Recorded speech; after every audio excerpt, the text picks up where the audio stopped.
In the shadowed halls of an ancient manor, where candlelight flickers against portraits gilded with time, the Blackwood legacy was born.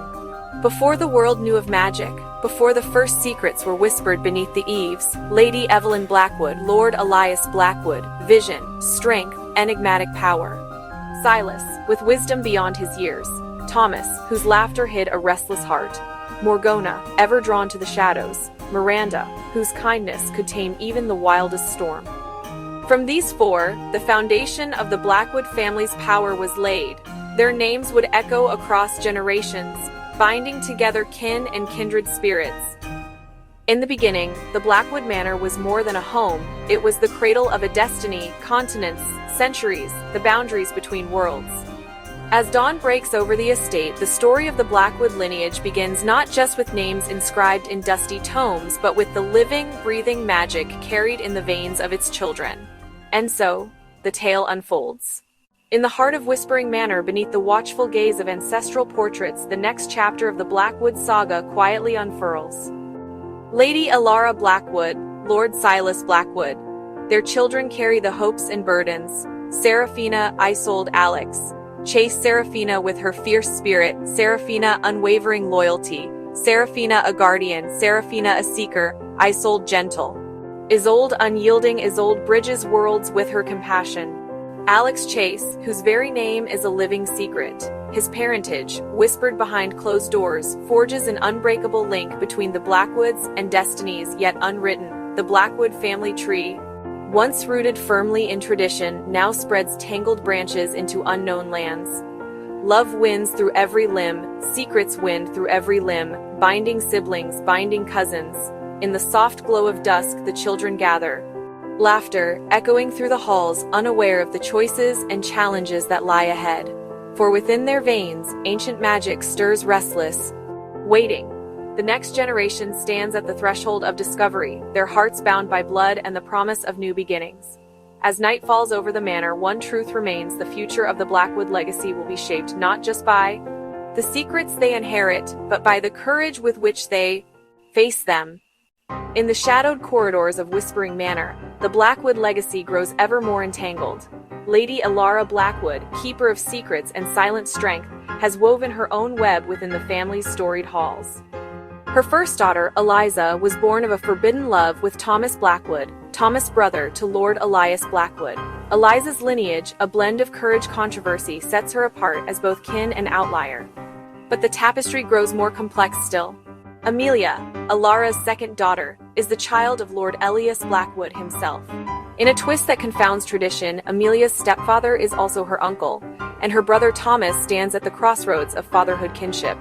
The lines of family blur, forming a knot of relationships that challenge the very foundations of the Blackwood name. Whispers move through the manor like a chill wind. Servants' siblings struggle to untangle the truth. Eliza and Amelia grow side by side, sisters by blood yet divided by the circumstances of their birth. Their bond is shaped by love, and by the quiet tension of secrets kept, truths concealed. In the flicker of candlelight, Lady Elara watches her daughters. She knows the strength of a family lies not in the purity of its blood, but in the resilience of its ties. As dawn approaches, the Blackwood children gather, half-bloods, heirs, outcasts united by a legacy that refuses to be broken. In their hearts, the promise of belonging kindles a hope that even the most tangled roots can give rise to something beautiful. For in Whispering Manor, every secret is a thread, and every thread is part of a greater story, one that only the bravest will dare to unravel. In the hush before dawn, beneath the shimmering light of a waning moon, another lineage weaves itself into the Blackwood tapestry, the Moon sisters. Born to Serafina Moon, all beneath the watchful gaze of a full moon, Astra, Elara, Luna Moon share more than a surname. Their mother, Serafina, is a woman of mystery and grace, her past entwined with the secrets of the deep sea. Long before the sisters walked the halls of Whispering Manor, Serafina dwelled beneath the waves, embraced by the ocean's ancient magic. There, she forged an unbreakable bond with Caspian and his brother Atlas, two guardians of the deep who became her chosen family. Though not related by blood, Caspian and Atlas are brothers in every way that matters, sharing laughter, hardship, and the silent understanding of those who have seen the world's hidden wonders. Caspian's son Lysander grew up in the shadow of this unique kinship, learning that the truest families are often those we choose. Together, the Moon Sisters and the Sons of the Sea formed a circle of trust, one that spanned both land and water, moonlight and tide. Now, as the Moon Sisters step into the light of their heritage, their mother's legacy and the bonds of the undersea world guide their path. Astra, Elara, Luna find strength not just in their shared blood, but in the enduring friendships and chosen brotherhoods that have shaped their lives. In the heart of Whispering Manor, as the sun rises and the tide recedes, the Moon Sisters and their undersea kin gather. Their stories woven from moonlight and saltwater remind the Blackwoods that family is more than lineage. It is the courage to love, the will to unite, and the promise to protect, no matter where the tide may lead. As the echoes of the sea mingle with the first birdsong of morning, a new chapter begins, one where the bonds of moon and ocean shine as brightly as any birthright. In the quiet corridors between night and dawn, the Blackwood family tree unfurls yet another tangled branch, one ablaze with dragonfire and shadowed by ancient magic. Deep beneath the manor's oldest stones, the tale of Draco's legacy flickers to life. Draco, once the fearsome Dragon King, entrusted his heart to Morgona, the enigmatic witch. From their union, 3 children emerged: Ember, whose eyes hold the glow of embers at dusk; Xena, fierce and enigmatic, daughter of Marcus and Morgona; and Xyler, whose lineage blazes a path to the future. But the story does not end there. Xyler, son of Draco, becomes the father of Zara, a name whispered in awe. Zara is the mother of Astra, the mysterious cousin whose return has united the sisters. Each connection, each secret birth, adds new color to the family's ever-growing tapestry, and in the shadows, another guardian stands watch. Isabella Riaz, the legendary ninja witch, guides the young Blackwoods with silent strength. Her bond is deeper than duty. She is Artie's aunt and the lost sister of Luna Moon, making Luna both Artie's mother and Elara Moon's sister. The web of kinship is intricate blood magic and choice, weaving together dragons, witches, and moonlit hearts. As dawn breaks, the Blackwood heirs gather beneath the ancient oaks, their stories interlacing like roots beneath the soil. They are bound by more than blood. They are united by the courage of their ancestors, the secrets of their guardians, and the promise that every branch, no matter how wild or wondrous, belongs to the family tree. In this house of magic and mystery, every shadow hides a story, and every ember lights the path to unity. As the morning sun dances through the stained glass windows, a hush falls over the library. The sisters, hearts still pounding with the weight of revelations, are startled by a gentle knock at the door. In steps Astra, the youngest Blackwood cousin, her presence as enigmatic as a star in the pre-dawn sky. Until now, Astra's life has been a mystery, her letters arriving from distant lands, each one signed with cryptic symbols and tales of far-off realms. Astra settles among the sisters. She unfurls a faded map, its edges worn by countless journeys. With a trembling hand, she traces the path of the Blackwood lineage across continents and centuries, revealing that their family's magic is not bound solely to Whispering Manor, but stretches across oceans and cultures. Astra shares stories of ancestors who walked with spirits in misty forests, who whispered to the wind on snowy peaks, and who wove protective charms in bustling city streets.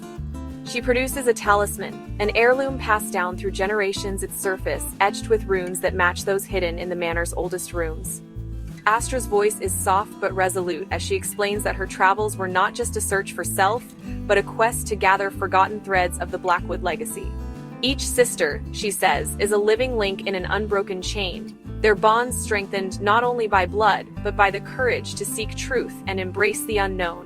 With Astra's return, the circle is complete. Eliza, Elara, Astra. The sisters form a tapestry woven from distant worlds and shared destiny. Whispering Manor is no longer just a house of secrets, it is a beacon of unity and hope, its halls echoing with laughter and the promise of new beginnings. As sunlight pours through the windows, the family gathers close, ready to face whatever mysteries the future may hold together as one. As twilight settles over Whispering Manor, another chapter quietly unfolds. In the shadowed corridor, the sisters hear the soft click of the front gate, a sound both foreign and familiar. Stepping into the lantern-lit foyer is Serafina, the enigmatic historian whose name has lingered in family lore. At her side, Alex Chase, a childhood friend whose curiosity once rivaled the sister's own. Serafina carries a dusty tome, its spine etched with the Blackwood crest. Alex clutches a bundle of old letters, each one a missing piece in the family's ever-growing puzzle. The siblings gather, surprise and anticipation mingling in the air. Serafina reveals her purpose. She has traced the Blackwood line not only through blood, but through the chosen bonds of friendship and loyalty. With Alex's help, Serafina unveils a secret passage in the manor's west wing, hidden behind a tapestry depicting a moonlit forest. Together, the group descends into a forgotten chamber, where ancestral artifacts rest beneath a veil of dust and time. Here, the siblings discover journals and trinkets from those who walked different paths, yet always found their way home. As the chamber's secrets come to light, so too does the realization that the Blackwood legacy is not just the story of sisters, but of all who dared to love, protect, and believe in one another. United by courage and curiosity, Serafina and Alex, the Blackwood siblings, form a new circle, one bound not only by heritage, but by the family they choose. In the flickering candlelight, laughter and stories echo through the chamber, weaving the past and present into a single, unbreakable thread. Whispering Manor, once a house of secrets, now stands as a sanctuary for all who seek belonging and truth. And as the night deepens, hope glimmers brighter than ever, carried in the hearts of those who call the manor home. As midnight cloaks Whispering Manor in silver shadow, the circle of newfound kin grows wider still. Unseen by the gathering in the chamber below, a pair of watchful eyes glint from the upper balcony, a loyal groundskeeper, his daughter, trusted confidants who have quietly safeguarded the Blackwood family for generations. Beneath the guise of ordinary caretakers, they have intercepted cryptic messages, shielded forbidden correspondences, and hidden keys to doors that were never meant to be found. Tonight, as laughter drifts upward through ancient floorboards, the groundskeeper places a weathered journal on the sister's pillow, its pages filled with coded warnings and hidden maps. His daughter, nimble and silent, tucks a silver locket into Elara's satchel, a token from a mother lost to history, now returned to its rightful heir. Downstairs, Serafina and Alex sense the invisible guardians at work. Their shared glance is one of gratitude and silent understanding. The manor's greatest secrets have always been kept not just by blood, but by those who chose to stand in the shadows.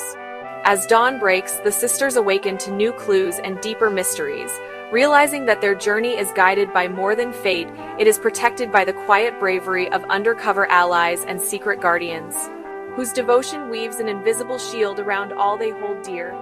In Whispering Manor, every soul has a story, and every guardian, seen or unseen, plays a part in the legacy that will endure for generations to come. As the first light of dawn spills into Whispering Manor, a new presence stirs within its ancient halls. Deep in the shadowed corridors, identical twins move as one, Rowan, Riven, silent and enigmatic, bound by a secret only they share. Their eyes, a piercing silver, flicker with uncanny wisdom of those who walk between worlds. For Rowan and Riven are shifters, gifted with the rare ability to transform, blending seamlessly into the night, taking flight under moonlit skies. Tonight, their purpose is urgent. In the hidden alcove behind the grand library, the twins unroll a faded parchment, its intricate seal bearing the sigil of the Order of the Dragon, an ancient society sworn to protect the realm's most powerful secrets. The map reveals secret passageways, forgotten vaults, and a single, cryptic symbol, the mark of the dragon's heart, said to unlock a power lost for centuries. As whispers echo through the manor, Rowan and Riven sense they are not alone. From the shadows, a figure emerges, Astra, her presence both familiar and otherworldly. She is the Order's emissary, and with her arrival, the twins' destiny intertwines with the Blackwood sisters, their allies. Together they must decipher the map and outsmart those who would claim the dragon's heart for darker purposes. In the hush before sunrise, alliances are forged in secrecy. The twins vow to protect the manor and its hidden legacy, their shifter abilities making them elusive guardians. With the Order of the Dragon watching from afar, the sisters' circle grows stronger, united by blood, bravery, and the ancient promise that the secrets of Whispering Manor will never fall into the wrong hands. The game has changed. The stakes are higher. And as the manor awakens, the legend of the twins and the Order of the Dragon becomes another thread in the tapestry of magic and mystery waiting for the next chapter to unfold. As the manor's old stones bask in the gentle rays of morning, a new story stirs beneath its surface magic heartbreak destiny. In the secluded greenhouse, Miranda tends to her rarest blooms, her solitude broken only by the soft, shimmering presence of Xena. Created by the formidable Morgona, Xena was left in Miranda's care, an enigma, a child made not of flesh and bone, but of shifting, iridescent magic. Miranda sees more than a creature. She sees a lost soul in search of belonging. Xena's days are spent mimicking the shapes of butterflies, her laughter echoing like chimes, her eyes reflecting a longing she cannot name. But deep within her, a dormant power pulses a legacy she has yet to understand. Everything changes when an unexpected visitor crosses the manor's threshold. Dragon King Marcus, cloaked in regal sorrow, follows a trail only he can sense. Drawn by an ancient bond and the call of a powerful pearl, he finds himself face to face with Xena. Recognition flares in his golden eyes. She is his child, a dragon princess he never knew existed, born from a night of passion and betrayal. As Marcus kneels before her, the truth unravels. Morgona, betrayed and heartbroken by Marcus's unfaithfulness, created Xena as both vengeance and hope. The pearl's magic clouded Marcus's memory, but now, with the spell broken, he sees his daughter, her form shifting, her spirit strong. The reunion is bittersweet. Xena's questions are met with gentle answers of siblings scattered, of a family torn apart by secrets and magic. Marcus, filled with regret, promises to reclaim what was lost and guide Xena toward her rightful place among dragons and mortals alike. In that moment, beneath the glass canopy and blooming shadows, Xena's destiny is set in motion. The circle of guardians grows twins, sisters, shifters, and now a dragon princess. The legacy of Whispering Manor deepens, its magic richer than ever before, as new bonds are forged from the ashes of old betrayals. The story of the manor is far from over. With Xena's awakening and the Dragon King's secret revealed, the next chapter of magic and mystery awaits. As dawn breaks over Whispering Manor, the tangled web of fate tightens further, drawing forgotten kin and cosmic destinies into the light. In the manor's candlelit library, Morgona, the enigmatic sea witch, stands face to face with her twin, Miranda. Their reflections flicker in the glass, sisters bound by blood, torn by secrets, united by loss. Their conversation, hushed and urgent, weaves together the stories they once thought separate. Miranda reveals her own heartache. Astra, the silver-eyed girl she once sheltered, is not just a visitor from another world. She is the daughter of Zara and Victor, starfarers whose ship fell to Earth decades ago. Astra's journey led her to Alex Chase, a young man whose past was veiled in mystery, his true lineage lost to a cruel twist of fate. As the sisters piece together the puzzle, the truth dawns with aching clarity. Alex, Astra's beloved, is the missing son of Lady Evelyn Blackwood and Lord Silas Blackwood, making him Morgona and Miranda's nephew. Stolen as a newborn, raised apart from his legacy, Alex's reunion with his true family is written in the stars, his fate intertwined with both magic and the cosmos. Morgona's eyes brim with tears as she realizes the scope of their shared history. The Blackwood bloodline, strong with ancient magic, now mingles with the celestial power of Astra's heritage. Their union is more than a marriage, it is the convergence of earth and sky, of old wounds and new hope. In the quiet that follows, Miranda and Morgona vow to protect their newfound family, heal what was broken, embrace the future their ancestors could only dream of. The manor's legacy grows ever richer, its halls now echoing with the laughter and light of generations reunited. As whispers of destiny drift through the corridors, one truth becomes clear: the story of Whispering Manor is not just a tale of magic and mystery, but of families lost and found, and the love that endures across worlds. Beneath the manor's watchful moon, a new shadow falls. Zara, whose starborn magic once lit the darkest corners of Whispering Manor, is snatched away by Marcus. Marcus, the enigmatic figure whose motives are as twisted as the ancient oaks. Bound by iron and sorcery, Zara awakens in a cold stone cell deep beneath Blackwood's forgotten dungeons. Her power is muffled by a curse, her strength fading with every heartbeat. But she is not alone. In the next cell, Nick, a rogue with a heart battered by regret, watches her arrival with wary eyes. Despite his own chains, Nick recognizes the curse's mark upon Zara. In whispered exchanges through the bars, they share their secrets and fears. Nick, once lost to darkness, sees in Zara the hope he thought he'd forsaken. When Marcus returns to claim his prize, Nick seizes a fleeting chance. He breaks free, drawing the guards away, and manages to shatter Zara's bonds with a hidden charm. Together, they escape into the night, Zara's curse lifting at the threshold, her magic flaring like a beacon. Meanwhile, far from the manor's reach, Alex Chase lives under another name, in another world, a life pieced together after his mysterious magical disappearance. But destiny is not so easily denied. In the hush of midnight, Alex and Astra meet in secret, their love burning brighter for all it must overcome. Their hearts know the truth their families have only begun to uncover. One starlit evening, with only the moon as their witness, Alex and Astra exchange vows by the ancient willow. Their hands entwined, they promise to bridge the worlds of Earth-Sky, to heal the wounds of old bloodlines, and to forge a new legacy for Whispering Manor. As dawn breaks once more, the manor's halls echo with the promise of renewal. The chains of fate are broken, curses undone, love tested, and true emerges victorious. The story of Whispering Manor continues. Now richer with hope, sacrifice the midnight promises that bind its future. Within the shifting corridors of Whispering Manor, friendships are as fragile as the ancient glass that lines its windows. Miranda, Morgona, Elenora Bellider. Their laughter echoed through sunlit gardens and candlelit halls, weaving a tapestry of trust and secrets. But envy, subtle as mist, crept in. Miranda's talents, ever in the spotlight, cast long shadows over Morgona's ambitions. Whispers of favoritism grew louder. What was once camaraderie became a silent rivalry. Elenora Bellider's small slights grew into bitter arguments. The four friends stood divided by pride and wounded hearts. In her loneliness, Morgona wandered beyond the manor's protective circle, drawn by a voice only she could hear. In the depths of the Blackwood forest, she met Hertza, a demon witch, whose power radiated like embers in the night. Hertza's eyes promised answers, and her words slithered into Morgona's mind, offering vengeance and validation. Meanwhile, on a perilous journey across the moors, Nick, still bearing scars from his daring escape, crossed paths with Hertza. The demon witch, sensing the turmoil within him, offered a bargain: secrets for loyalty, freedom for a price. Nick hesitated, torn between the lure of easy power and the hard-won trust of his new allies.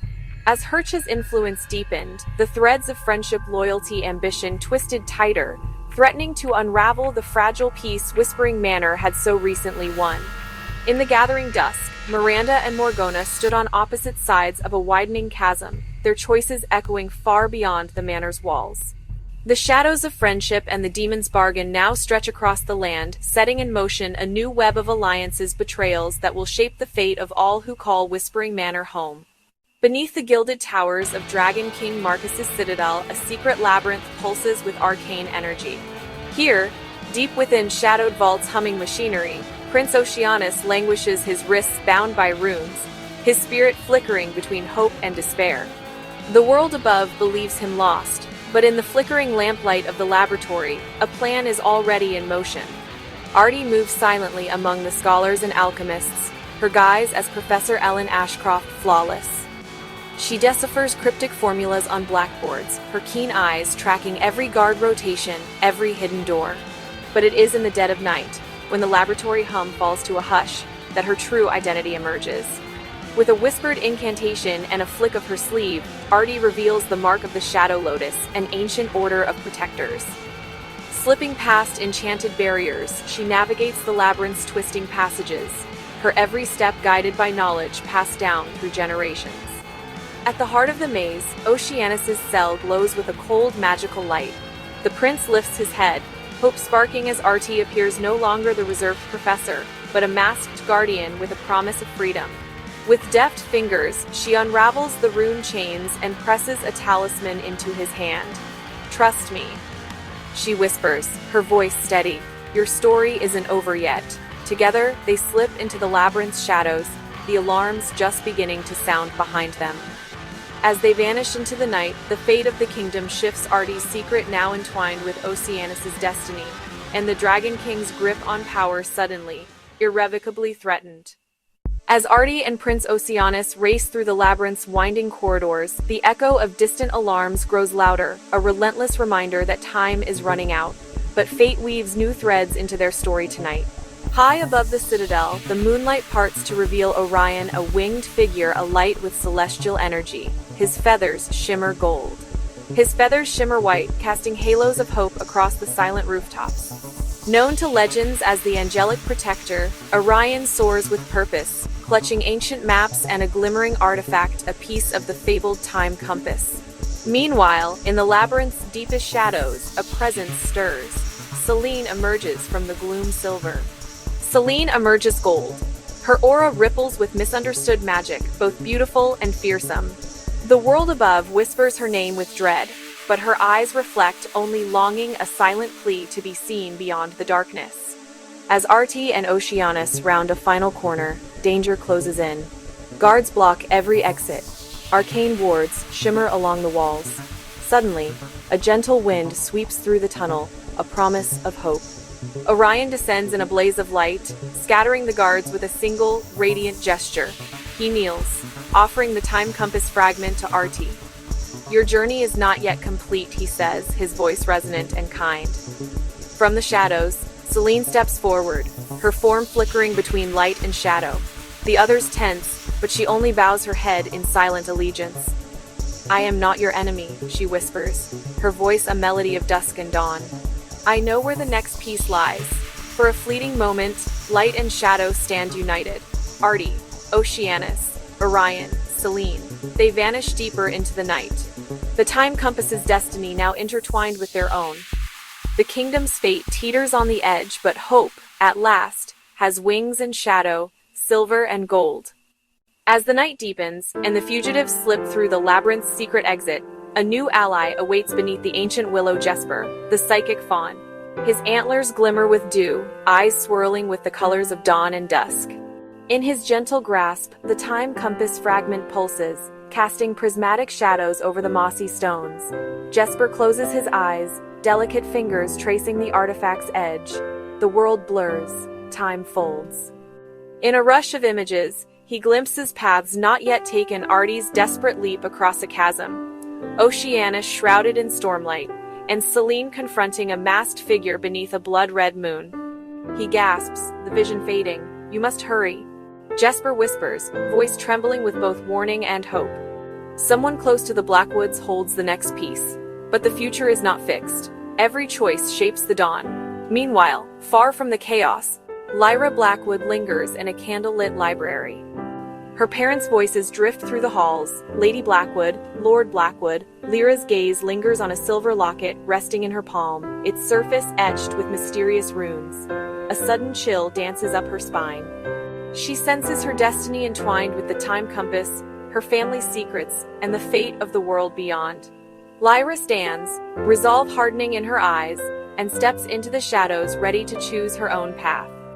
As Jesper guides the time-benders onward, and Lyra faces the crossroads of legacy and loyalty, the web of fate tightens.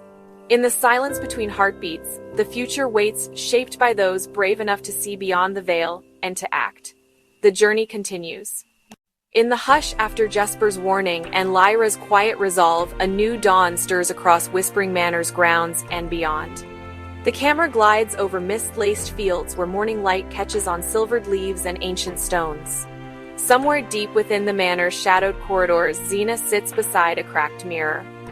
Her reflection flickers, revealing her face and the faint outline of Astra, the faint outline of Alex, the faint outline of Morgona, the faint outline of Miranda. Astra, far in a realm of drifting stars, clutches her pendant, feeling the pulse of her sister's hope echoing across the void. Alex, hidden in the city's labyrinthine streets, deciphers a coded letter from Miranda, her heart pounding with both fear and excitement. Morgona stands atop a windswept tower, her hands weaving protective sigils in the air as she senses danger drawing near. And Miranda, sequestered in a candlelit sanctuary, whispers a spell of unity, her voice carrying through worlds unseen. As the time compass draws them all closer, old curses crackle in the air, ghostly chains rattling in the manor's deepest vaults, shadows shifting restlessly at the edge of every world. Yet, where secrets once divided, a new power emerges, the strength found in unity, in bonds forged by trust and sacrifice. One by one, the sisters and their allies find themselves drawn to a single point, a luminous clearing beneath the ancient willow, where the air hums with possibility. Here, their destinies entwine, and the tapestry of their saga grows ever richer. Together, they face the darkness ahead, not as solitary heroes, but as a family woven across worlds, ready to break curses, unveil secrets, and shape a future none could claim alone. The journey is far from over, but in the heart of unity, hope burns brighter than any curse. As the first golden light spills over the ancient willow, the clearing thrums with anticipation. Shadows flicker among the gathered sisters and their allies. Lord Elias Blackwood stands apart in the mist, his gaze distant, haunted by memories he cannot erase. Lady Evelyn Blackwood steps forward, her eyes luminous with both sorrow and resolve. The family gathers: Alex Chase, Lyra, Atlas, Serafina, Finn, Elara, Jasper, Ronan, Amelia, Exilar, siblings bound by love, rivalry, and now, uncertainty. Lady Evelyn's voice trembles as she reveals the truth: not all who stand here share the same blood. Years ago, driven by loneliness and longing, she bore a child with another man. Faces shift: disbelief, pain, understanding. Alex Chase finally learns the reason for the restless ache in her heart. Finn and Elara, half-siblings, exchange glances. Atlas finds solace in the shared vulnerability.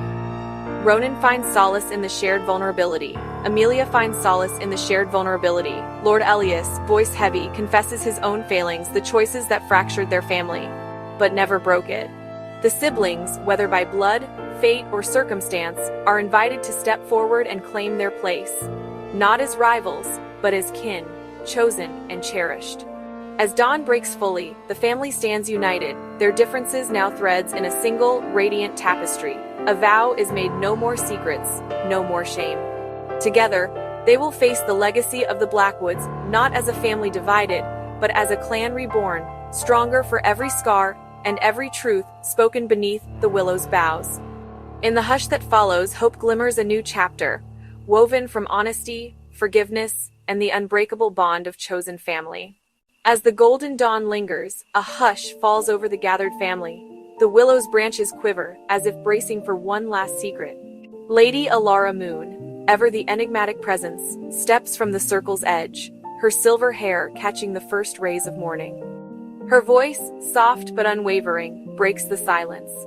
There is more to our story, she begins, her gaze shifting between Lady Evelyn and Lord Elias. Lady Evelyn. Lord Elias. For I, too, have carried a burden in silence. A truth tangled in the roots of the Blackwood legacy. A ripple of confusion passes through the group. Elara's eyes find Amelia, then Eliza, standing side by side, so alike yet worlds apart. I am not only Lady Blackwood's twin, but the mother of two children, Amelia, whom I share with Lord Elias Blackwood, and Eliza, whose father is Thomas Blackwood, Lord Elias's own half-brother. Gasps echo beneath the willow. Eliza's hand trembles in Amelia's, their bond deepening with this revelation. Lord Elias and Thomas, once united by blood and rivalry, now stand as fathers to sisters born of the same mother, twin threads woven through a labyrinth of love and betrayal. Lady Evelyn's eyes glisten with unspoken understanding. Amelia, Eliza, Alex, Finn, Atlas, Serafina, Jasper, Ronan, Exilar. The siblings form a circle, their hands entwined. The boundaries of lineage dissolve, replaced by the fierce warmth of acceptance. Elara's secret, at last revealed, binds the family tighter. No longer are they haunted by whispers of the past. Instead, they step forward into the light, each scar, each secret, a testament to their resilience. In the hush of the willow's embrace, the Blackwood clan finds its truest strength not in the purity of blood, but in the courage to claim one another again and again as family. The dawn breaks anew, and hope, brighter than ever, illuminates their path forward. As the golden light warms the manor grounds, a gentle breeze stirs the willow's leaves, carrying with it the promise of new beginnings. The camera glides over the assembled family, lingering on Serafina Caspian Atlas. Their laughter, rare and genuine, echoes softly a tribute to the years lost and the ties reclaimed. Nearby, Aurelia twirls beneath the willow's arching branches, her laughter a melody in the morning air. Caspian kneels to tie a ribbon in Aurelia's hair. Atlas lifts her onto his shoulders, the three united in a tableau of familial joy and healing. In the garden's quiet corner, Zara Victor watch Astra, eyes bright with anticipation. Astra's hand finds Alex Chase's. Together they step forward, hearts entwined. The family gathers to witness their union, a celebration of love and of unity forged from centuries of secrets and sorrow. As vows are exchanged, smiles bloom. The Blackwood clan embraces the dawn, changed yet stronger. New generations rise, futures unwritten, bonds unbreakable. The whispers of the manor fade, replaced by the laughter of children and the promise of hope. In the golden hush of morning, the family stands together, past, present, and future, woven into a tapestry that no secret can unravel. The legacy of Blackwood endures, not in shadows, but in the light of love rekindled and destinies intertwined. As sunlight bathes the manor in golden hues, a new presence lingers on the periphery. Isabella Reyes, once a renowned detective secret agent, trusted nanny. Her gaze, sharp and knowing, follows the children's laughter, but her mind is elsewhere. Whispered conversations, half-glimpsed truths. While the family celebrates unity, Elias Thorne, Jonathan Blackwood walk the shadowed corridors. Their voices low. Maps, faded letters litter their study. Clues to mysteries still unresolved. They watch Isabella from afar, suspecting her dual role, yet uncertain of her true allegiance. In the garden, Isabella kneels beside young Aurelia, her gentle smile concealing a mind always at work. As she ties a protective charm into Aurelia's ribbon, her eyes flicker to the manor's highest window where Elias and Jonathan observe their suspicions. Growing, the camera drifts between the detectives and the nanny, tension simmering beneath the manor's newfound peace. Each move, each word is a step in a delicate dance of trust and deception. Unbeknownst to the family, Isabella's mission is intertwined with their fate. She guards secrets older than the Blackwood name. She shields the children from dangers. Lurking just beyond the garden's edge, Elias and Jonathan, relentless in their pursuit, vow to uncover every hidden truth, even if it means exposing allies among their own. As dusk falls and laughter fades, the manor stands watchful. The legacy of Blackwood is safe for now, but with Isabella in their midst and the detectives closing in the next chapter of Secrets is only just beginning. Beneath a sky of shifting clouds, the coastline glimmers with secrets. Morgana stands on the rocky shore, the ocean's roar echoing her own turbulent heart. At her side, Miranda emerges from the mist, her eyes reflecting depths literal and emotional. The sisters' reunion is quiet but charged, their shared past spoken in glances and half-smiles. Together they invoke the old magic, weaving spells of protection that ripple across the waves, safeguarding the Blackwood legacy, threats above and threats below. In the manor's ancient chapel, Lady Elara Moon's wedding gown shimmers in the candlelight, woven with midnight blue and silver thread. Finn stands beside her, steadfast and gentle, her half-brother by blood, her partner by choice. Their vows are whispered beneath the ancestral moon, binding not just themselves, but the fractured branches of their family tree. As the ceremony unfolds, Eliza and Amelia find themselves folded into Finn's embrace. His promise is simple but profound: to be the father they never had, to shelter them from the storms that have long haunted their dreams. The sisters, once divided by secrets, now share a single, hopeful future. Outside, Morgana and Miranda watch the lights flicker through stained glass, their own bond quietly mending with each moment. The sea murmurs its approval, the moon casts its blessing, and for a fleeting instant, the Blackwood's tangled bloodlines find peace. But as the tide recedes, the camera lingers on the horizon, a reminder that even in unity, old powers stir beneath the surface, waiting for the next storm. The legacy continues, bound by blood, moonlight, and the unbreakable ties of chosen family. As dawn breaks over Whispering Manor, shadows stretch long across the dew-soaked gardens. Inside the drawing room, the Blackwood family gathers, a hush falling over the assembled kin. Serafina stands at the heart of the room, her gaze steady as she unrolls a faded parchment, the true Blackwood family tree. She traces the lines with trembling fingers, revealing a secret known only to a few. Serafina is mother to 2 daughters, Elara Moon, Aurelia. Yet the tale grows more intricate. Lady Elara Moon, Lady Elara Blackwood are not one and the same. Lady Elara Blackwood, twin to Lady Evelyn Blackwood, stands apart. Her marriage to her nephew, Lord Silas Blackwood, has long sown confusion and whispers among the branches of their lineage. The camera glides over portraits on the wall, lingering on Elara Moon's gentle eyes and Lady Elara Blackwood's resolute gaze. As murmurs rise among the family, Serafina's voice rings clear. The strength of the Blackwoods lies not just in their blood, but in the truths they dare to face. Aurelia steps forward, her presence a bridge between fractured histories. With quiet resolve, she embraces her half-sister Elara Moon, their bond reaffirmed in the light of new understanding. Lady Evelyn, Lady Elara Blackwood share a glance, twins divided by circumstance, now united by honesty. Outside, the manor's ancient oak seems to sigh with relief, as the tangled branches of the family tree are gently, finally, set straight. The legacy endures, richer and more complex than ever, each secret now a thread in the tapestry of the Blackwoods' enduring story. As the first rays of sunlight filter through the stained glass windows, the Blackwood family's revelations deepen. In the hush that follows Serafina's disclosure, Lady Elara Blackwood steps forward, her silhouette framed by the flickering hearth. With a trembling breath, she reveals another secret. She is mother to 2 daughters, Eliza, known to many as Elizabeth. Eliza is the child of Thomas Blackwood, Lord Silas's own brother. The camera lingers on Eliza's face, her wide eyes reflecting the weight of a truth she has always suspected, but never spoken. But the tale twists further. Lady Elara's second daughter, Amelia. Amelia is the secret child of Lord Elias Blackwood, her twin sister Evelyn's own husband. The room falls silent, the gravity of these intertwined bonds settling over the gathered kin like a velvet shroud. Portraits on the wall seem to shift in the morning light, faces of ancestors watching with knowing eyes. Lady Evelyn's hand finds Lady Elara's, a silent gesture of forgiveness and understanding. The sisters, once divided by circumstance and hidden love, now stand united, each a mother, each a keeper of secrets. Eliza and Amelia, half-sisters by blood, step forward.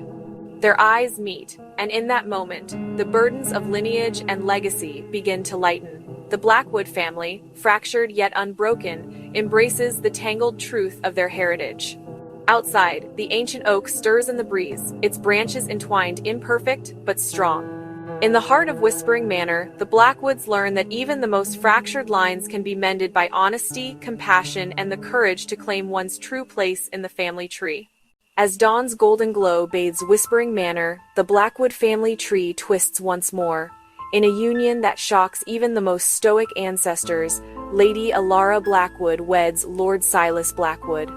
With this marriage, Silas becomes not only Elara's husband, but also the brother, stepfather, and uncle to her daughters Eliza and Amelia.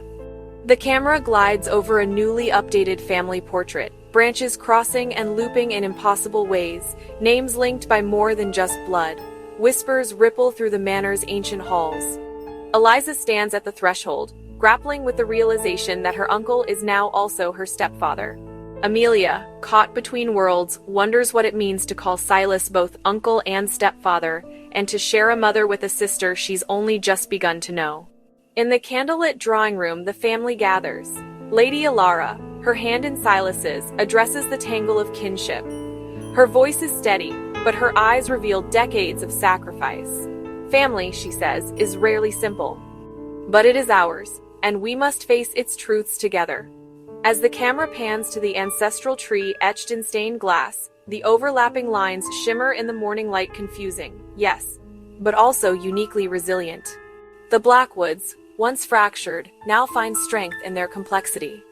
No longer hiding from the past, they step forward, determined to write a future where bonds, no matter how tangled, are honored and understood.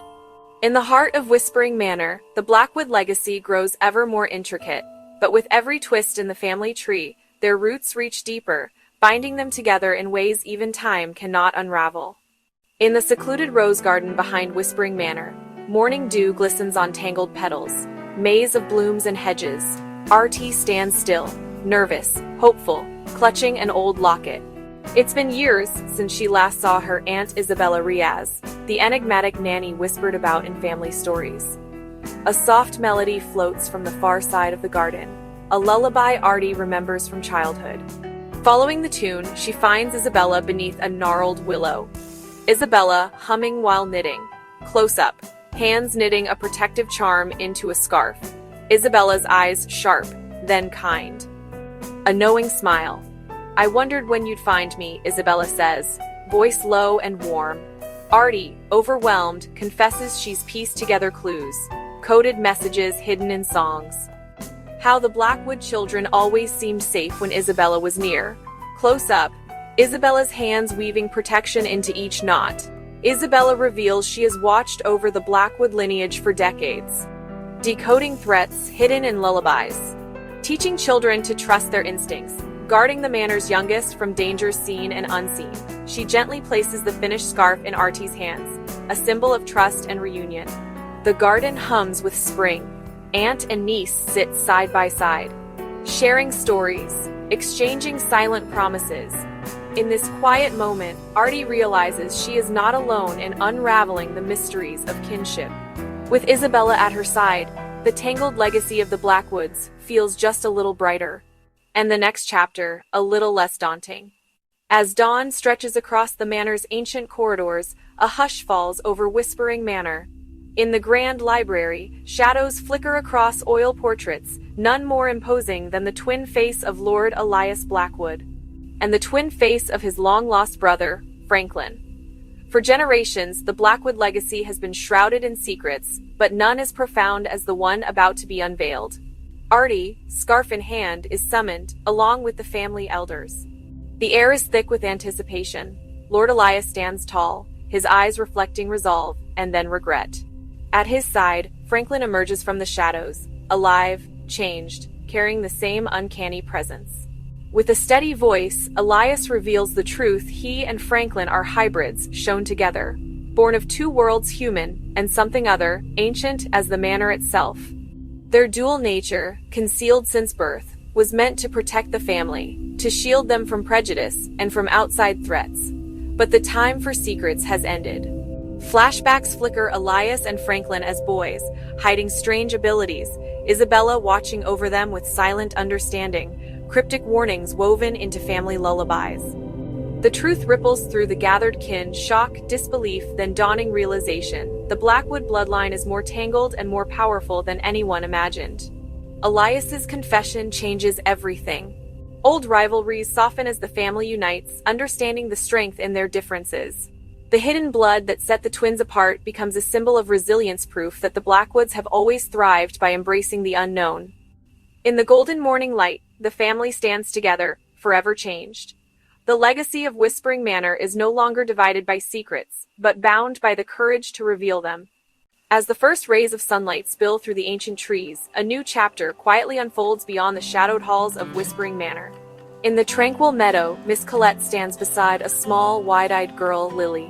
The echoes of a tragic fire linger in Lily's memory, but today, hope glimmers softly in her gaze. Miss Colette, having journeyed through time's winding corridors, discovered Lily alone and frightened, clutching a faded ribbon. With gentle hands and a heart full of kindness, she offered Lily a home, her first true promise in this new era. Nearby, Lily's loyal pony, Buddy, grazes in the dewy grass, his gentle presence a silent comfort. Tom, her steadfast friend, arrives with his cheerful bird, Tweddie, perched on his shoulder. Together, they bring laughter to Lily's days, weaving new memories where sorrow once lived. Tom's parents, Mary, Robert, once watched over Lucy with the same warmth they now extend to Lily.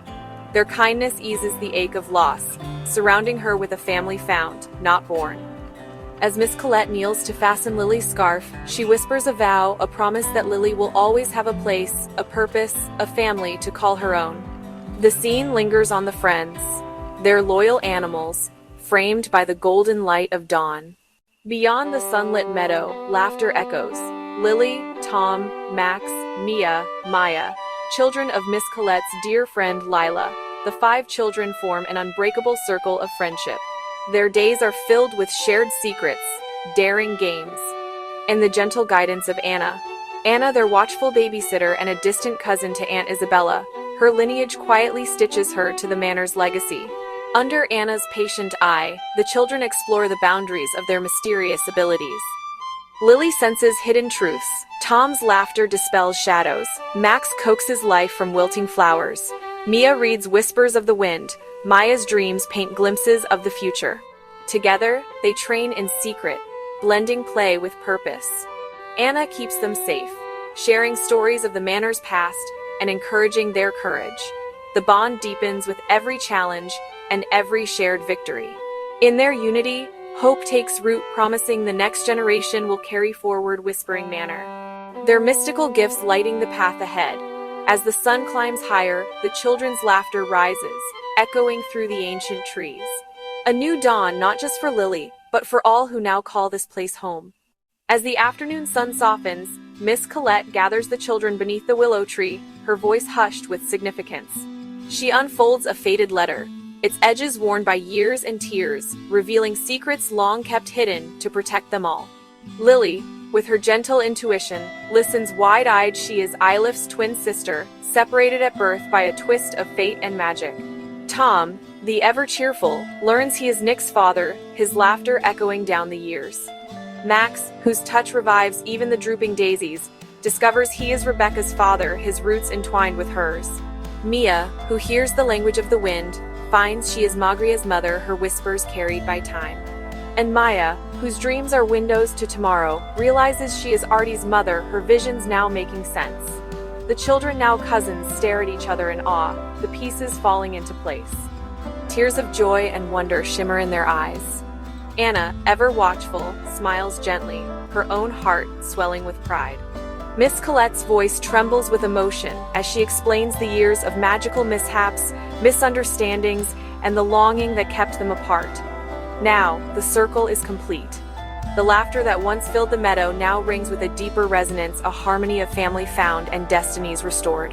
In this moment, the bonds of blood and magic intertwine, promising a future where no one is lost and every secret brings them closer. The children, cousins, friends, and heirs to Whispering Manor's legacy embrace beneath the willow's shade, their unity a beacon for the generations to come. The sun dips low, painting the sky with gold and hope, as the reunited family steps forward together at last. As dusk deepens around Whispering Manor, time itself seems to ripple beneath the ancient oaks. Young Eilif, restless after the revelations beneath the willow, slips away from the laughter of his newfound cousins. Drawn by a subtle tug, a feeling as old as memory, he wanders into the mist-shrouded garden where shadows dance in the golden light. There, beneath a crumbling archway, stands a stranger. The young man's eyes are sharp with curiosity, his hair tousled by the wind. He introduces himself as Alex, just Alex, his voice carrying a hint of mystery and a warmth Eilif can't quite place. The two fall easily into conversation, stories of lost treasures, daring adventures, dreams that seem impossibly grand. Eilif feels an uncanny connection, as if he's known Alex for lifetimes. Alex listens intently to Eilif's hopes and fears, offering advice with a wisdom that belies his age. As the evening deepens, Alex shares a cryptic warning. Sometimes the greatest journeys begin with the smallest questions. Trust what you feel, even when the path is hidden. Just as quickly as he appeared, Alex vanishes into the mist, leaving Eilif with more questions than answers. Years later, deep within Miss Colette's secret library, Eilif encounters an elderly man. His eyes still sparkling with mischief, his presence commanding and kind. It's Alex Chase, now aged and storied, his life etched in every line. Recognition dawns slowly. The young adventurer from Eilif's past and his great-grandfather are one and the same. The realization sends ripples through Eilif's heart. Their mysterious meeting was no accident, it was a thread in the tapestry of time, guiding Eilif toward his destiny as a time-bender. The wisdom Alex once shared now glows with new meaning, shaping Eilif's choices and strengthening the bond between past and future.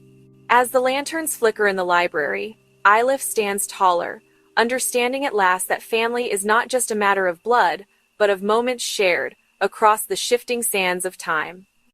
As the night deepens and the last echoes of laughter fade from Whispering Manor, a subtle shift ripples through the air, a feeling both familiar and strange. In the quiet of her room, Lily, Eilif's twin, stares out the window at the moonlit gardens, her heart heavy with an unspoken longing. She senses something tugging at her soul, a gentle pull, not unlike the one that once guided Alex Chase away from his world. Without warning, the shadows in her room lengthen, swirling softly around her. The world blurs and bends, and Lily finds herself standing at the edge of a silvery river, its surface rippling with reflections of memories and distant faces.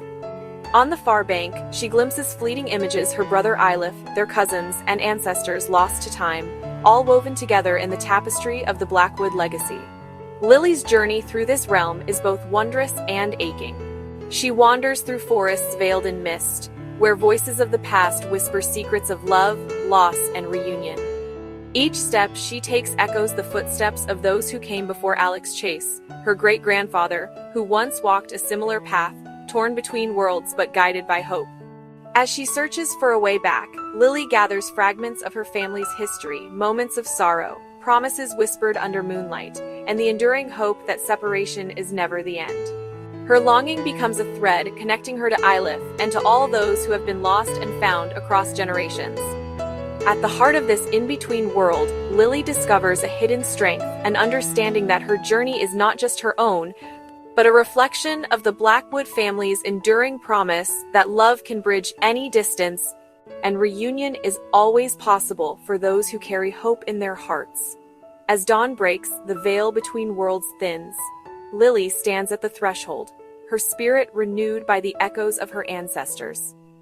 She steps forward, ready to reclaim her place beside her brother and to help weave together the scattered threads of her family's destiny, knowing that every separation is a prelude to reunion, and every echo, a promise of return. In the quiet aftermath of tragedy, Lily's world is forever changed. The fire that claimed her parents, Jessica Blackwood, Daniel Blackwood, left more than an empty house. It left a silence that echoed through her heart. Drifting through the days in a haze of grief, Lily finds herself drawn to the welcoming warmth of her friend Tom's home, a place where laughter floats through the halls and love is never in short supply. Tom, steadfast and kind, becomes her anchor. His family embraces Lily as one of their own. Lila, Max, Mia, Maya, Mary, Robert. The house is always full, shoes by the door, voices calling from every room, fresh bread, baking, children at play. Here, Lily discovers that family can be chosen, and that healing often comes in unexpected forms. Mary's gentle touch, Robert's quiet wisdom provide the comfort she craves. Lila's stories, the triplets' endless energy, Tom's loyal friendship fill the empty spaces inside her. In shared meals and late-night talks, in the simple act of belonging, Lily's spirit begins to mend. The pain of loss is still there, but it is softened by the warmth of this found family, a reminder that even in the darkest times, hope can take root and grow. As Lily prepares to rejoin her brother Eilif and the others at Whispering Manor, she carries with her the lessons learned in Tom's home, that love is not bound by blood, and that every ending can be the beginning of something beautiful. In the hearth's gentle glow, Lily finds the courage to face the future, her heart forever marked by the kindness of those who welcomed her as their own. Years have passed since laughter filled Tom's childhood home, but some stories linger long after the voices fade. Tom, once Lily's anchor and friend, grew into a man marked by kindness and quiet strength. He built a life of his own, a life that, like all stories, carried both joy and sorrow. Tom married Jessie, and together they welcomed a son, Nick. But happiness, sometimes, is fragile. Jessie's heart wandered. Trust was broken. In the aftermath, Tom poured all his love into raising Nick, nurturing a gentle, curious spirit who glimmered with something otherworldly. Tragedy struck unexpectedly. An accident, swift and unforgiving, claimed Tom's life. The echoes of his laughter, his warmth, and his steady presence faded from the world, leaving Nick adrift in a tide of loss and uncertainty. Jessie, already distant, vanished from Nick's life, leaving him alone at the crossroads of two worlds. But Nick was never truly alone. Unbeknownst to many, Tom's own heritage was woven from magic, his father a timebender, his mother a fairy. This secret lineage lived on in Nick, whose eyes sometimes shimmered with starlight, whose touch could coax new life from wilting flowers. Now, young Nick finds himself embraced by his magical relatives' family who understand the strange currents of power in his veins and the ache of loss in his heart. In their care, he learns of the worlds hidden just beyond the veil, the ancient halls of the Time Benders, the wild gardens of the Fae. Tom's legacy endures not just in memories, but in the gifts he passed to his son. Nick's journey is only beginning, shaped by the love of a father, the mystery of his bloodline, and the promise of a destiny yet to unfold. In the circle of magic and family, Nick discovers that even when the past is shadowed by loss, the future can still be bright with hope, and that the bonds we forge, in life and in memory, are never truly broken. In the quiet hush between endings and new beginnings, the tapestry of the Blackwood family weaves yet another intricate thread. As Nick finds his place among magical kin, whispers of the next generation begin to surface, each child a living testament to the mysteries of the bloodlines that run through Whispering Manor. First, there is Rebecca. Her laughter bright, her eyes full of wild secrets. She is a shifter, gifted with the ability to slip between forms and shadows, her spirit as free as the moonlit woods. Her father, Max, carries the strength of the old world. Her mother, Luna Moon, graces her with the wisdom and magic of the night. Together, their legacy lives on in Rebecca's untamed heart. Then, from the distant seas, comes Magria. Her hair shimmers with the colors of the ocean. Her song can calm a storm or summon the rain. Magria's mother, Mia, is a healer with a gentle touch and a fierce love. The identity of Magria's father is a mystery, an echo lost to the tides. Still, Magria's place in the family is unquestioned. Her mermaid spirit bridges worlds above and below, and in the wild meadows beyond the manor, Artie rides beneath open skies. A cowgirl witch with laughter in her eyes, magic in her fingertips. Her mother, Maya, is a wanderer. Maya is a protector. Maya is a keeper of ancient spells. Artie's father remains unknown, a shadow in the story, but her courage and wit shine as brightly as any legend. These revelations ripple through the halls of Whispering Manor, bringing new understanding to the family's magical legacy. Each child carries a piece of the past, a gift, a mystery, a promise for the future. In their hearts, the power of generations flows. The hope for tomorrow burns ever brighter. As the children of magic step forward, the family's story grows richer. The bonds between them weave tighter. The origins of the next generation are not just secrets unveiled, they are seeds of wonder, ready to bloom.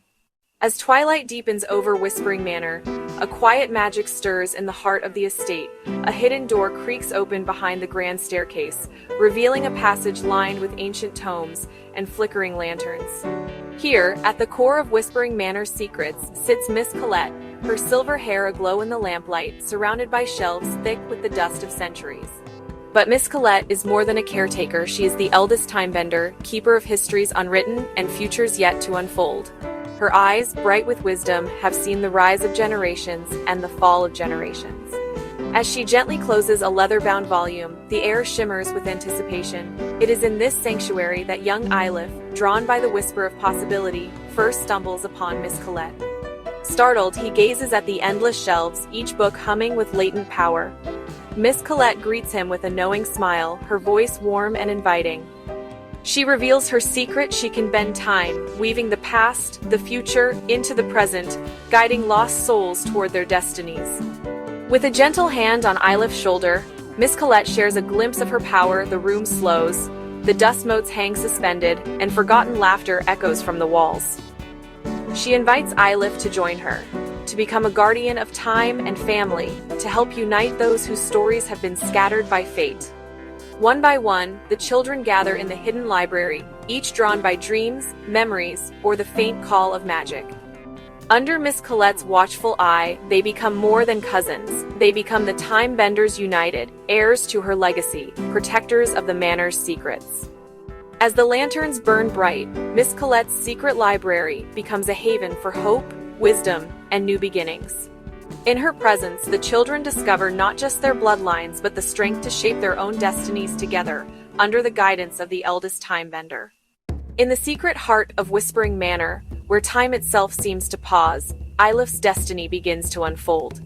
Long before he found Miss Colette's hidden library, Eilif sensed he was different, drawn to forgotten clocks, old hourglasses, and the tick of time no one else seemed to hear. One stormy evening, as thunder rolled over the manor's ancient rooftops, Eilif discovered a small velvet-lined box tucked beneath a floorboard in his attic room. Inside, he found a curious artifact, a compass of intricate gold, its needle spinning not north but through the hours and days, its face etched with symbols lost to memory. A faded letter, written in looping script, revealed the truth. The compass was a family heirloom, passed down from the earliest time-benders. It would guide its bearer along the hidden threads of history if only he could unlock its secrets. Guided by dreams and the gentle pull of the compass, Eilif's first adventure began. Shadows flickered and hallways shifted as the compass tugged him through hidden doors and winding corridors, each step blurring the lines between past and present. Along the way, Eilif glimpsed echoes of his ancestors' brave women and men who had shaped the fate of the manor, their voices whispering encouragement. His journey led him to a forgotten wing, where time pooled and shimmered like liquid gold. There, Eilif met the others: Lyra, with her keen intuition, Jasper, whose laughter could wake sleeping portraits, and Astra, whose dreams foretold the future. Each had followed their own call, guided by mysterious signs and the secret workings of fate. Together, under the watchful eyes of Miss Colette, they learned to wield their powers, to read the compass not with their eyes, but with their hearts.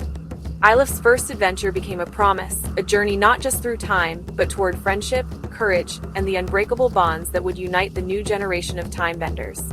As Eilif's compass glowed softly in his palm, the children knew their stories were only beginning, and together they would shape the future of Whispering Manor for all time.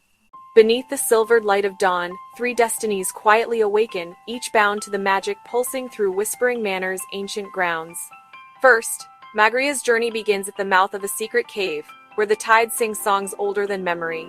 Drawn by a voice only she can hear, Magria steps into the luminescent depths.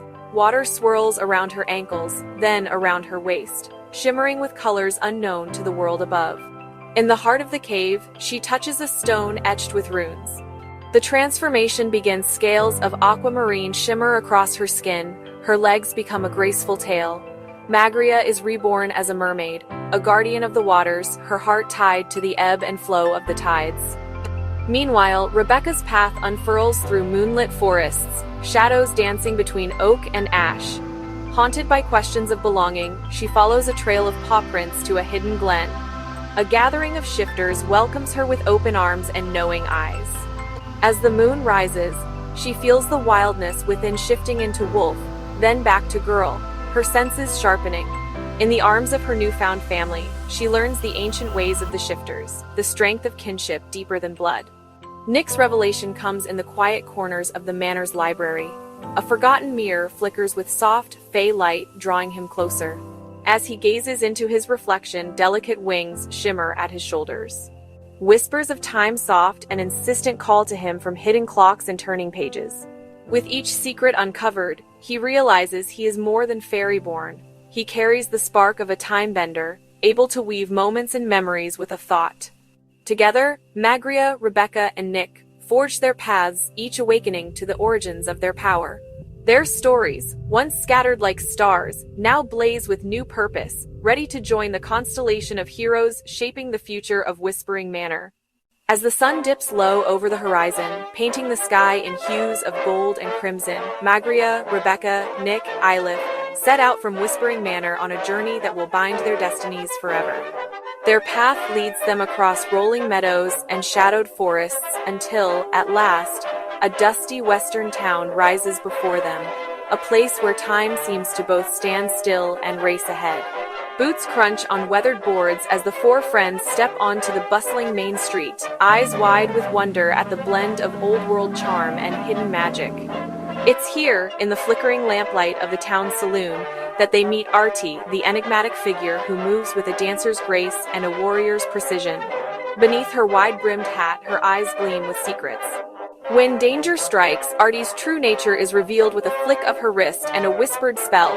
She blends ancient ninja techniques with witchcraft, defending the town with shadows and sparks of light. Inspired by Artie's courage, the group follows her across continents, their travels weaving through the moonlit streets of Paris and the misty hills of distant lands.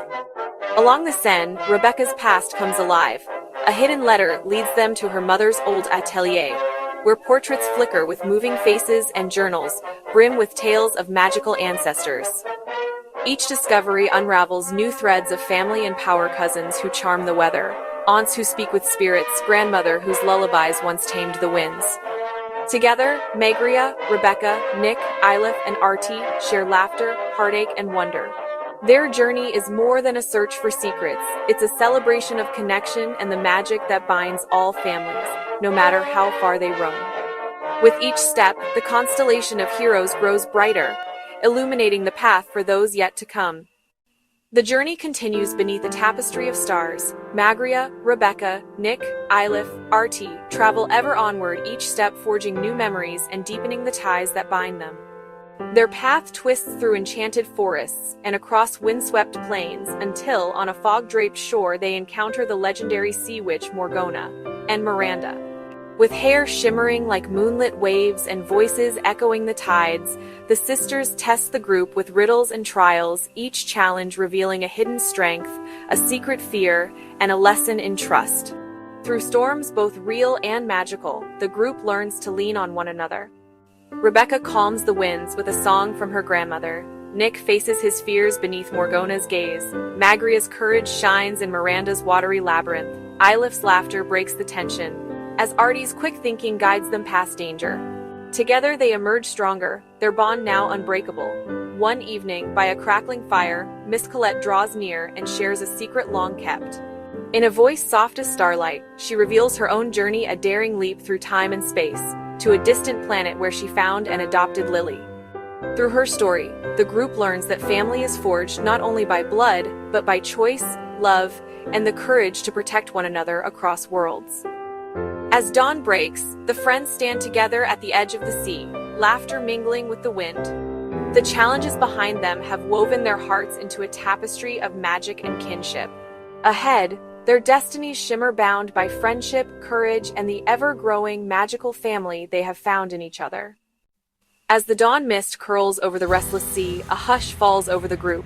From the horizon, a shadow unfurls, vast wings beating against the sky, scales glinting like rose-gold fire in the new light. Ember, the pink dragon princess, lands before them, her eyes shimmering with both uncertainty and hope. She bows her regal head, introducing herself as Ember, daughter of Draken, the Dragon King, and Ellen, the moonlit queen of the ancient skies. Her voice trembles with secrets long held. She and her sister, Xena, were not born, but woven from magic by Morgona herself. Their existence is part of a plan as old as the tides, one that links Marcus, Drakon, and the fate of every magical creature. Ember's scales flicker with hidden power as she recounts how Morgona's magic shaped her heart and destiny. Each word stirs the magic within her, and the group senses the air-shift embers sparking in her wake, the promise of something vast awakening. Rebecca steps forward, offering comfort and kinship. Nick, eyes wide, asks about Drakon, rumors of the Dragon King's strength and wisdom echoing in his voice. Magria exchanges a knowing glance. Artie returns the glance. Eilif grins, sensing the adventure deepening. Ember reveals that her powers are changing. She can feel the ancient fire of her father and the moonlit magic of her mother stirring within. But there is fear, too. Morgona's plan may not be finished, and the sisters' true purpose remains just out of reach. As she speaks, the wind rises, carrying with it a distant, thunderous roar. The group turns to the sky. High above, a colossal form emerges, Drakon himself, the legendary Dragon King, circling overhead. His arrival marks a turning point, as Ember's destiny and that of all her friends begins to blaze with newfound light. Together, they stand on the threshold of revelation, the bonds of family and friendship tested once more by the secrets of dragons, magic, and the courage to choose their own fate. As the sun arcs higher, casting golden veins across the awakening world, the air shivers with possibility. In the ancient forest near the cliffs, Ember walks quietly, her scales catching flecks of sunlight, her heart pounding with questions she cannot voice. At the edge of a glade, a figure emerges, Xena, cloaked in midnight blue, her eyes bright with stormlight. The two pause, facing one another, strangers bound by threads they cannot see. Sparks flicker in the air between them, unspoken recognition, a haunting familiarity. They exchange guarded words, each sensing the other's power, yet neither knowing the truth. They are sisters, shaped by the same ancient magic. In the shadows, Morgona's laughter echoes. Her machinations ripple through the tapestry of fate, her plan to create and control the heirs of dragonkind now set in motion. She watches as Ember and Xena's paths cross, her intentions hidden behind layers of enchantment and deceit. Meanwhile, high above, Drakon soars through storm clouds, his heart aching for the daughters he believes lost. He scours the land, his roar shaking the mountains, unaware that Morgona's magic has kept the truth from him and from his children. Back at the camp, Ember returns, her eyes troubled but her spirit brightened by the group's unwavering support. Together they face a new magical challenge, a twisted labyrinth conjured by Morgona to test their unity. Ember's flame lights the way, her courage growing as she stands with her newfound friends. As they triumph, the legend of the Dragon King's heirs begins to spread. Ember feels the invisible bond to Xena tug at her soul, a promise of reunion and the unraveling of Morgona's secrets. The crossroads of destiny have arrived, and the sisters' true journey is only just beginning. Beyond the whispering forest's tangled destinies, the Dragon King's court rises a fortress of obsidian and gold carved atop the highest peak. Ancient banners flutter the air, hums with secrets. Drakon presides, elders, emissaries commanding presence, shadowed by longing for his daughters. Alliances shift like wind, Marcus at the court's edge, wary gaze tangled loyalties. Morgona in shadows, smoldering ambition, a feeling she won't name.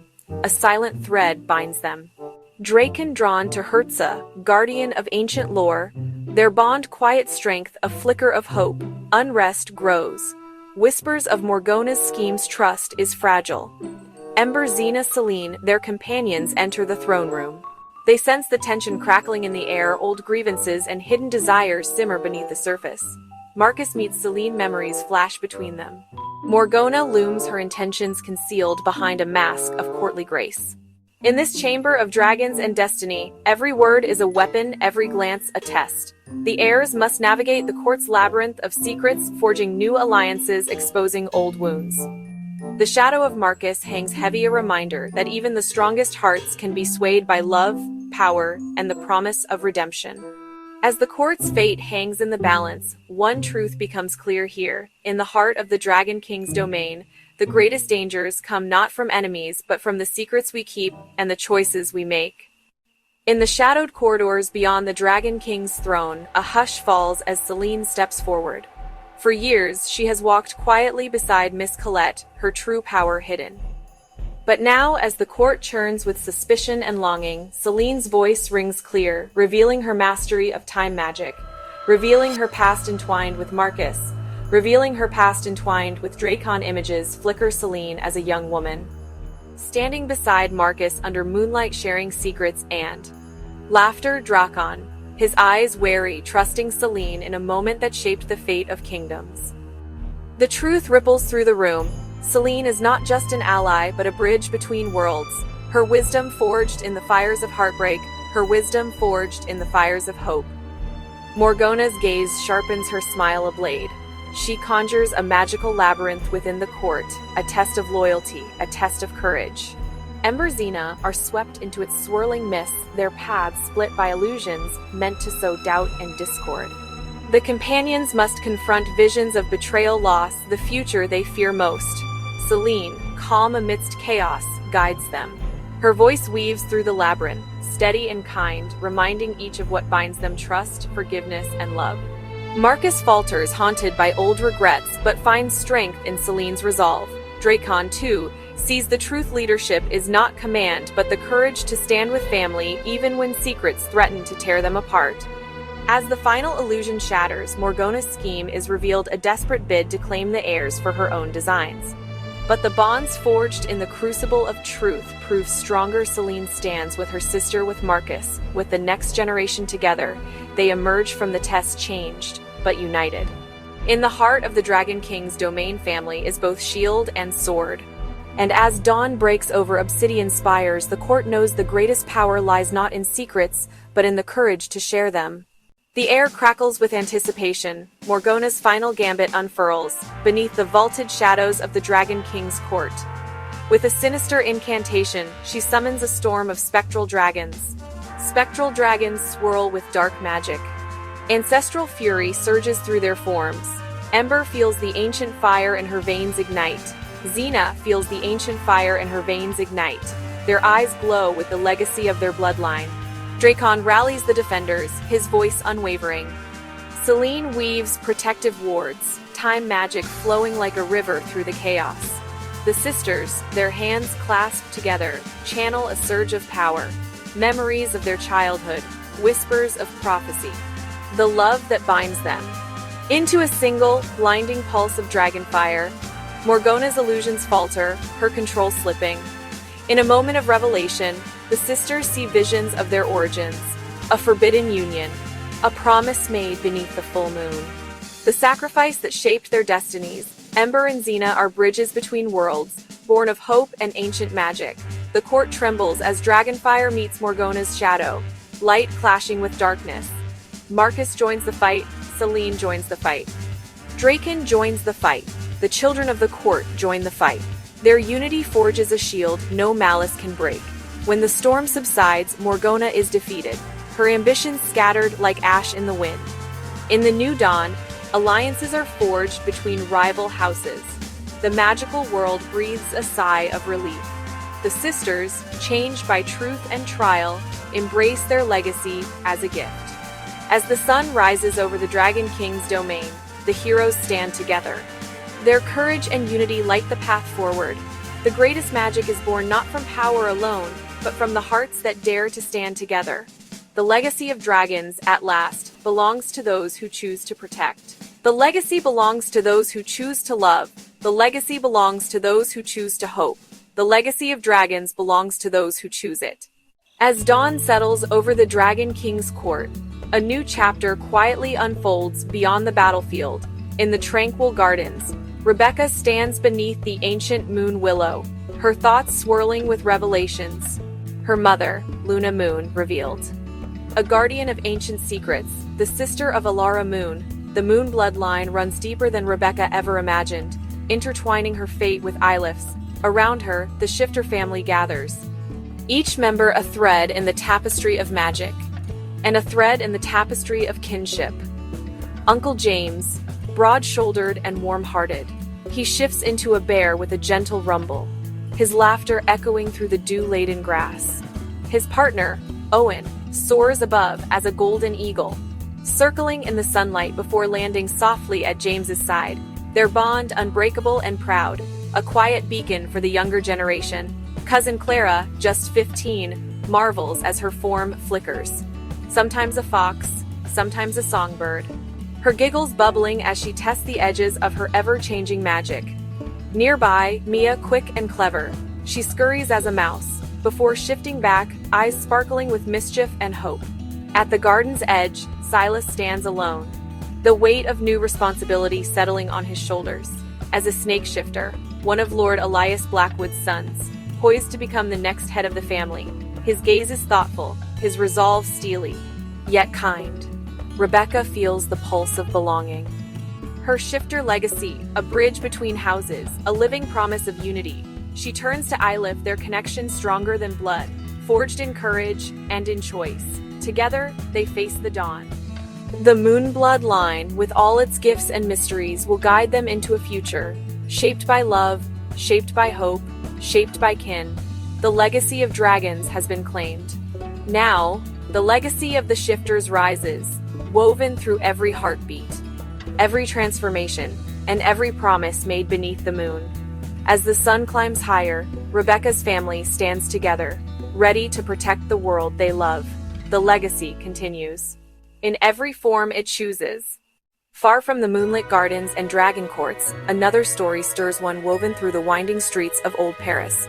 In a candlelit atelier tucked above the Rue des Martyrs, Jacques Laban, known to some as Marcel, spins a silver coin between nimble fingers.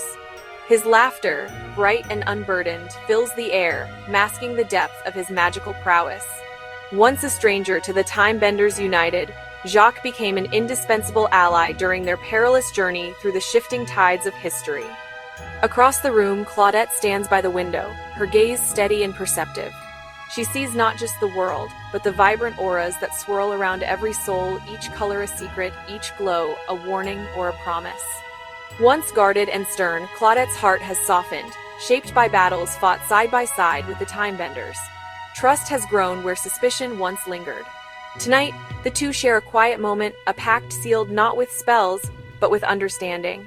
Jacques conjures a bouquet of wildflowers from thin air, offering them to Claudette with a roguish smile. She accepts, her aura flickering with warmth, and their laughter mingles with the distant bells of Montmartre. The magic in Paris is subtle, a thread that connects past and future, binding allies across continents and centuries. Jacques and Claudette, once alone in their gifts, have found purpose in the Timebenders' cause. Their pact is simple: to guard the echoes of history, to shield the innocent, to answer the call should old friends ever need them again. As dawn brushes the rooftops with gold, Jacques and Claudette step onto the balcony. The city below stirs. Somewhere, the Timebenders united carry their legacy forward. But here, in the heart of Paris, two new guardians stand watch, ready to weave their own magic into the tapestry of destiny. The story continues, one heartbeat, one spell, one promise at a time. Beyond the golden dawn of Paris, far from the laughter of old friends, another legacy stirs in the silent corridors of memory. In the forgotten crypts beneath Whispering Manor, shadows dance to the rhythm of a single will: Celine, Miss Colette's enigmatic younger sister. Where Colette guided with wisdom and patience, Celine forged her own path, wielding shadows as both shield and sword. It was Celine who first glimpsed the fracture in their world, the ancient bloodlines, the unspoken rivalries, the lurking threat of the Dragon King's rise. In secret, she gathered those who dared to rebel: Aiden, fierce and loyal; Cassandra, whose visions cut through time's veil; Julian, quick-witted and elusive; Jade, silent as moonlight; Raphael, the healer with a haunted heart; and Marcus, whose ambition burned brighter than dragonfire.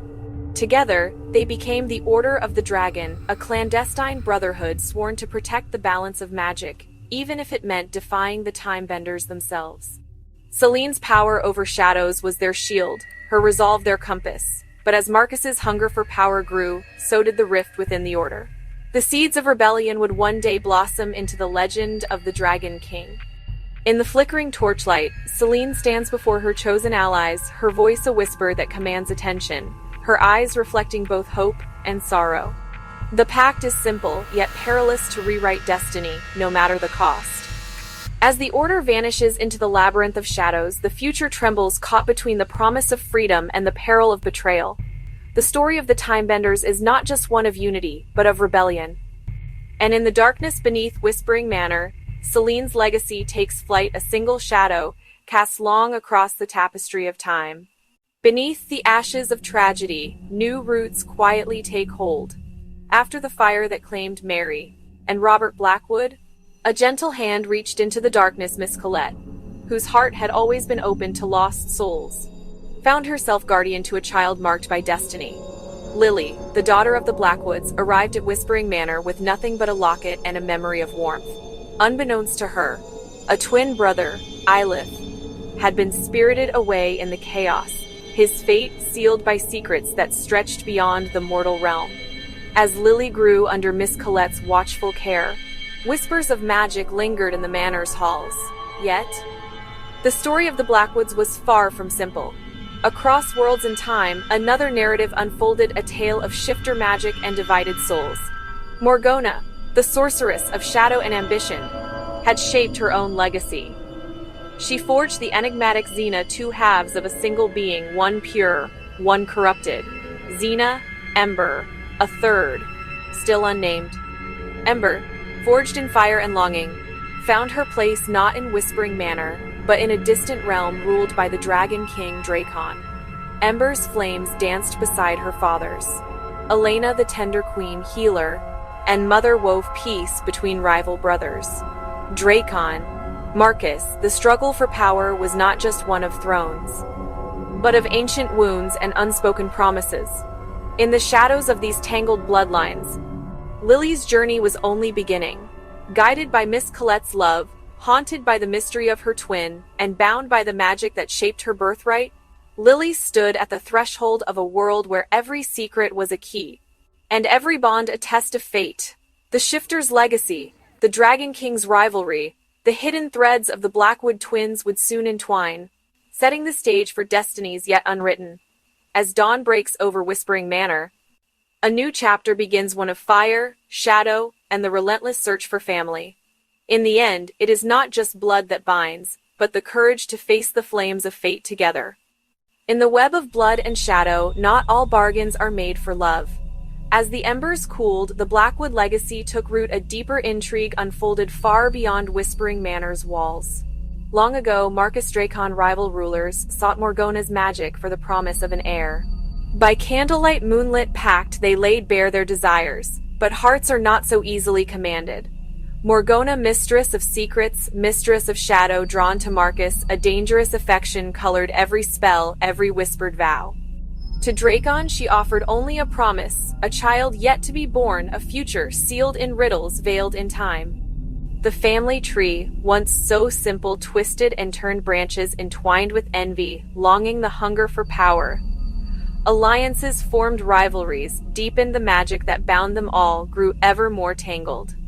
Somewhere in the shadows, the last child, Morgona's greatest secret, waits to awaken. Their arrival will change the fate every soul touched by the Blackwood name, the dragon's flame. The final piece of the legacy is still missing, the balance between love, power, light, shadow. The stage is set for a reckoning. The magical family tree reaches for the dawn, roots, branches forever shaped by choices. As the world holds its breath, only one question remains: when the last heir appears, whose destiny will they claim? As dawn breaks over the ancient hills, a new force stirs within the magical world. The Order of the Dragon, once a whispered legend, now moves boldly in the open. Their influence spreads like wildfire, igniting unrest not just among rivals but within the very heart of the Blackwood family. Selene, her eyes alight with defiance, rallies her circle, mages, shifters, outcasts, each yearning for power, for freedom from the old rules that bound their bloodlines in secrecy and silence. Their challenge is clear: the established magical order must bend or break. As Selene's group makes their stand, alliances fracture, cousins become adversaries, old friends turn wary. In the halls of Whispering Manor, anxious whispers replace laughter. Yet, for every tie that snaps, a new bond is forged in the crucible of rebellion. Unexpected allies emerge, some from forgotten branches of the family, others from the shadows of the world beyond. The Blackwood legacy trembles on the edge of transformation. The Order's uprising sends ripples through every generation, every secret pact, every fragile peace. For some, it is a chance to claim their birthright. For others, a threat to all they hold dear. As the sun rises higher, the question echoes through the tangled bloodlines: will the Order of the Dragon bring ruin or rebirth? In the coming storm, only one truth remains: no legacy is safe from the power of those who dare to rewrite the rules. Beneath the silver glow of a waxing moon, Rebecca stands at the edge of the Whispering Manor gardens, her breath mingling with the cool night air. The world feels different now. Every shadow holds a memory, every breeze carries a secret. As the Order's uprising shakes the magical world, Rebecca's own journey is just beginning. Guided by Luna Moon's wisdom, Elara's quiet strength, Rebecca delves into the mysteries of her shifter heritage. The pulse of wolf blood in her veins, the echo of ancient kinship in her heart. The Moon Sisters remind her that true power is not just in transformation, but in the bonds that survive hardship and change. One evening, the garden fills with laughter and quiet conversation. Shifters, magical kin, some family, others found, gather in a circle of trust. Rebecca is welcomed by cousins from distant realms, their eyes shining with moonlit determination. Together they share stories of loss and hope, forging new ties that transcend blood and magic. In the warmth of this newfound family, Rebecca learns that strength comes not from standing alone, but from walking together beneath the same moon.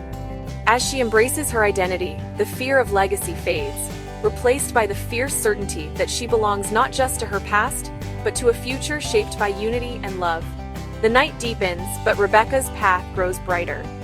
In the bonds of blood and moonlight, she discovers the power to heal, the power to protect, the power to lead. The next chapter of the Blackwood legacy begins with her first step into the dawn. As the first rays of dawn break over the ancient hills, Whispering Manor comes alive with a gathering unlike any before. People spill into the courtyard, voices rising, anticipation building. In the great hall, in the sprawling gardens, shifters with luminous eyes, sorcerers cloaked in mystery, children whose laughter rings with the promise of new magic. The air hums with anticipation. This is the moment where past, present, and future intertwine. Around a table carved with ancestral runes, the elders share truths long kept hidden. The Blackwood legacy, the Order of the Dragon's true origins, the sacrifices of the Moon sisters. Tears are shed, old wounds opened, yet in this vulnerability, healing begins. Allies once divided by suspicion now clasp hands in solidarity, united by the trials they have survived. Rebecca stands at the heart of it all, her journey mirrored in the eyes of the next generation. Young shifters gather around her, fledgling mages, eager and uncertain. We are more than our secrets. We are the sum of every choice, every bond, every act of courage. Let us choose unity. Let us walk together into the unknown.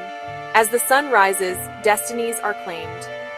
The children of magic step forward, ready to forge their own paths. The elders offer blessings for the first time in generations. The future feels open, bright, and full of hope. In the embrace of family by blood and by choice, the magical world awakens to a new era. The legacy of the Blackwoods, the Order, and every soul gathered here will live on, not as a burden, but as a beacon. As the manor echoes with laughter and song, it is clear a new chapter has begun, one shaped by unity, love, and the promise of dawn. In the shadowed corridors of the past, before the legends and the legacy, two sisters walked the same moonlit halls, Celine, the ambitious younger, Miss Colette, the wise and gentle elder. Their bond, once unbreakable, frayed under the weight of secrets and longing. Celine watched as Colette was favored by the elders, her gentle magic and quiet courage winning hearts. Jealousy flickered in Celine's eyes, a hunger to carve her own place in the world, to be more than a shadow. One fateful night, as a storm raged beyond the manor's stone walls, Celine's resolve hardened. In the hidden chamber, beneath the manor, she summoned allies, outcasts, visionaries, those who craved change. With a whispered vow and a circle of fire, the Order of the Dragon was born, a society forged not by legacy, but by Celine's ambition. High above, as the winds howled, Miss Colette sensed the shift in fate. She rushed to the chamber, desperate to stop her sister, but the magic was already unleashed. In a flash of wild power, Colette was torn from her time, cast through the threads of destiny, away from everything she knew. Alone in an unfamiliar era, Miss Colette wandered until she found Lily, a lost child with a spark of ancient magic in her eyes. Recognizing a kindred spirit, Colette became Lily's guide, her protector, and her bridge to a forgotten past. Back in the manor, Celine's order grew, its influence spreading through the generations. Yet, in the secret places of her heart, Celine mourned the sister she had lost and the price of her ambition. As dawn breaks over Whispering Manor in the present, the echoes of their rivalry shape every gathering, every alliance. The Order of the Dragon stands as both a testament and a warning that the bonds of family, when tested by jealousy, can unleash power that changes the world forever. But in the meeting of new generations, Lily, Rebecca, the children of magic, there is hope that old wounds may heal, and that the legacy of sisterhood will outshine the shadows of rivalry. The story of the Blackwoods, the Order, and the magical kin continues, guided by the lessons of those who came before and by the promise of unity that Celine and Colette, in their own ways, helped to forge. In the soft light of dawn, the gardens of Whispering Manor stir with new beginnings, close-up roses and dew. Rebecca, her mind still echoing with revelations of her shifter legacy, seeks solace among the blooming roses, but she is not alone. A gentle rustle draws her gaze, and there stands Ember, her eyes aglow with flickers of fire. Ember's presence, fierce and uncertain. Ember hesitates, her voice barely above a whisper. I'm still learning to control it. The fire, the shifting, it's like holding a storm inside. Rebecca smiles, offering her hand. You're not alone. I felt that storm too. Maybe we can help each other. As the sun rises, Rebecca guides Ember through the first steps of harnessing her power. Flames dance between their palms, weaving patterns of trust. Weaving patterns of courage. With every lesson, Ember's confidence grows, and so does the bond between them. In a quiet moment, Ember glances away, her voice trembling with a secret. There's something you should know. My real name is Ember, but I was born Zena's sister. We were separated long ago. The words hang in the morning air, changing everything. Rebecca's heart stirs memories of her friendship with Zena, the laughter, the unspoken understanding. Now, with Ember's confession, the threads of destiny tighten. Friendship becomes something deeper, more complicated, a tangle of loyalty, longing, new possibilities. Yet, in this tangled web, hope flickers.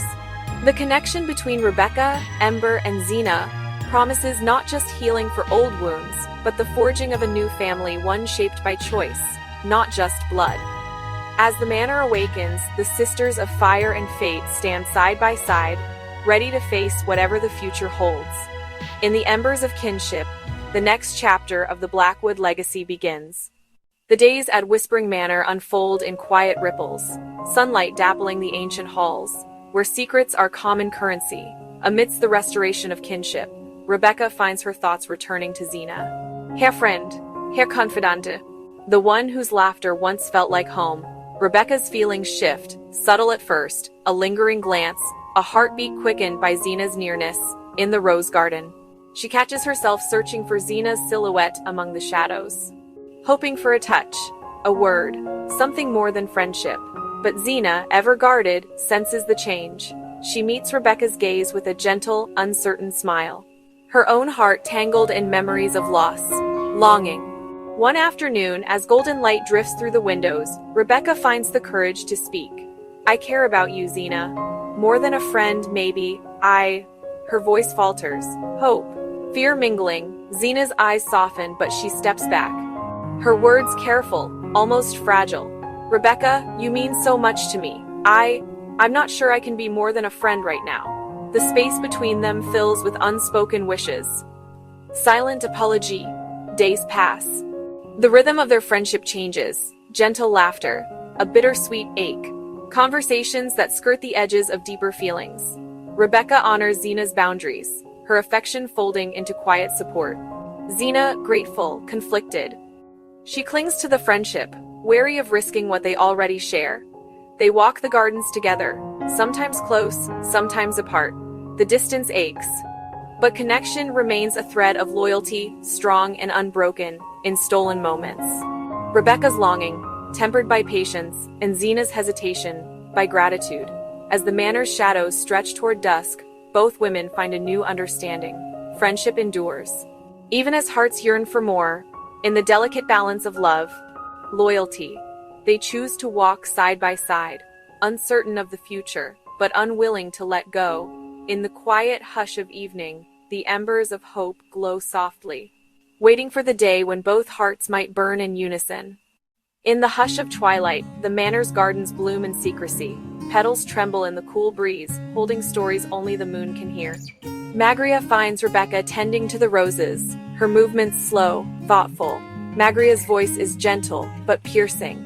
Rebecca, is there something between you and Xena? The question hangs in the air, soft and heavy as mist. Rebecca hesitates, her hands brushing over a bloom. I like her, Magria. More than a friend. But Xena, she told me she doesn't feel the same. Or maybe she can't. Not now. Her voice is a mixture of hope and sorrow, a heart learning patience. Later, beneath the old willow, where secrets gather like dew, Xena sits. Astra. Alex Chase. Shadows flicker across her face, uncertainty, fear, longing. I think I might be bisexual, but I'm afraid of what it means, of losing people, of being different. Astra's hand finds Xena's, warm and steady. You are not alone. There is nothing wrong with who you are. It's okay to take your time. Alex leans forward, earnest. It took me years to accept myself, but the people who care about you, they'll stand by you. Let your heart guide you, not your fears. The conversation lingers into the night, gentle words weaving a safety net of understanding and acceptance. Xena's fears do not vanish, but in the company of friends, she finds courage to breathe a little easier. Back in the garden, Rebecca gazes at the moon, her heart aching but hopeful. Love, she realizes, is not always simple. But in truth and friendship, there is a quiet strength, a promise that, someday, both hearts might find their way. As the night deepens, the manor's secrets rest easy. For in the garden's quiet, and the warmth of shared confidences, hope endures. The night is still, the garden wrapped in silver hush. Xena's words linger in the air, trembling with vulnerability. A close beat. The circle of friends sits beneath the willow's gentle shade. Unseen, Miss Colette has paused nearby. Her footsteps silent on the mossy path. A gentle cough breaks the quiet. Zina startles. Miss Colette's eyes are kind, shimmering with the wisdom of years. "I heard your words, dear," she says, voice warm as candlelight. "I am so proud of you, for being honest, even when it feels impossible. The heart is brave, even when it trembles." Before Zina can reply, Magria slips into the circle, curiosity in her gaze. "What's happening?" she asks, concern softening her features. Zina looks down, uncertainty warring with hope in her eyes. I was just telling Astra and Alex about liking girls, about being afraid." Magria's expression shifts, gentle and understanding. She kneels beside Zina, hand on her shoulder. "You're not alone. I once had feelings for a girl too, long ago. It was frightening then, but it taught me that love is never wrong, only sometimes hidden." Miss Colette smiles, a quiet blessing. "This garden has heard many secrets, but tonight it blooms with truth. All of you, Rebecca, Zina, Magria, your courage will light the way for others." A hush falls, scented with roses and acceptance. Zina's eyes shine with unshed tears of relief. Rebecca, watching from the shadows, finally smiles. New bonds are forged in the circle of understanding. The garden holds them close, a sanctuary for every heart daring to bloom. Stars scatter across the midnight sky. Hope takes root, nurtured by honesty, watered by compassion, blessed by those who have walked the path before. As the garden's hush deepens, the camera drifts to Rebecca, her silhouette framed by moonlight. She sits apart, fingers tracing patterns in the dew-soft grass. The laughter of her friends fades, replaced by distant echoes, childhood memories surfacing like ripples on a midnight pond. A younger Rebecca, small and solemn, stands at the edge of an unfamiliar doorstep. The door swings open, revealing Aunt Freya, her arms wide and eyes brimming with gentle welcome. Angel, bright-eyed and protective, Stormy, shy, clutching a threadbare toy. A whispered confession, Rebecca's mother, Luna Moon, left her here one rain-soaked night, vanishing into the mist with only a promise she couldn't keep. The pain of abandonment lingers, sharp and cold, but Aunt Freya's embrace is warm and safe. "You're family now," she whispers, tucking Rebecca's hair behind her ear. Stormy's father is gone, lost to the river's pull, the very night Stormy first drew breath. The house is heavy with sorrow, yet somehow, the three cousins find laughter in the cracks. Angel teaches Rebecca to climb the apple tree in spring. Stormy shares secrets beneath the patchwork quilt on stormy nights. Their bond grows unbreakable, forged in the fires of shared loss and quiet resilience.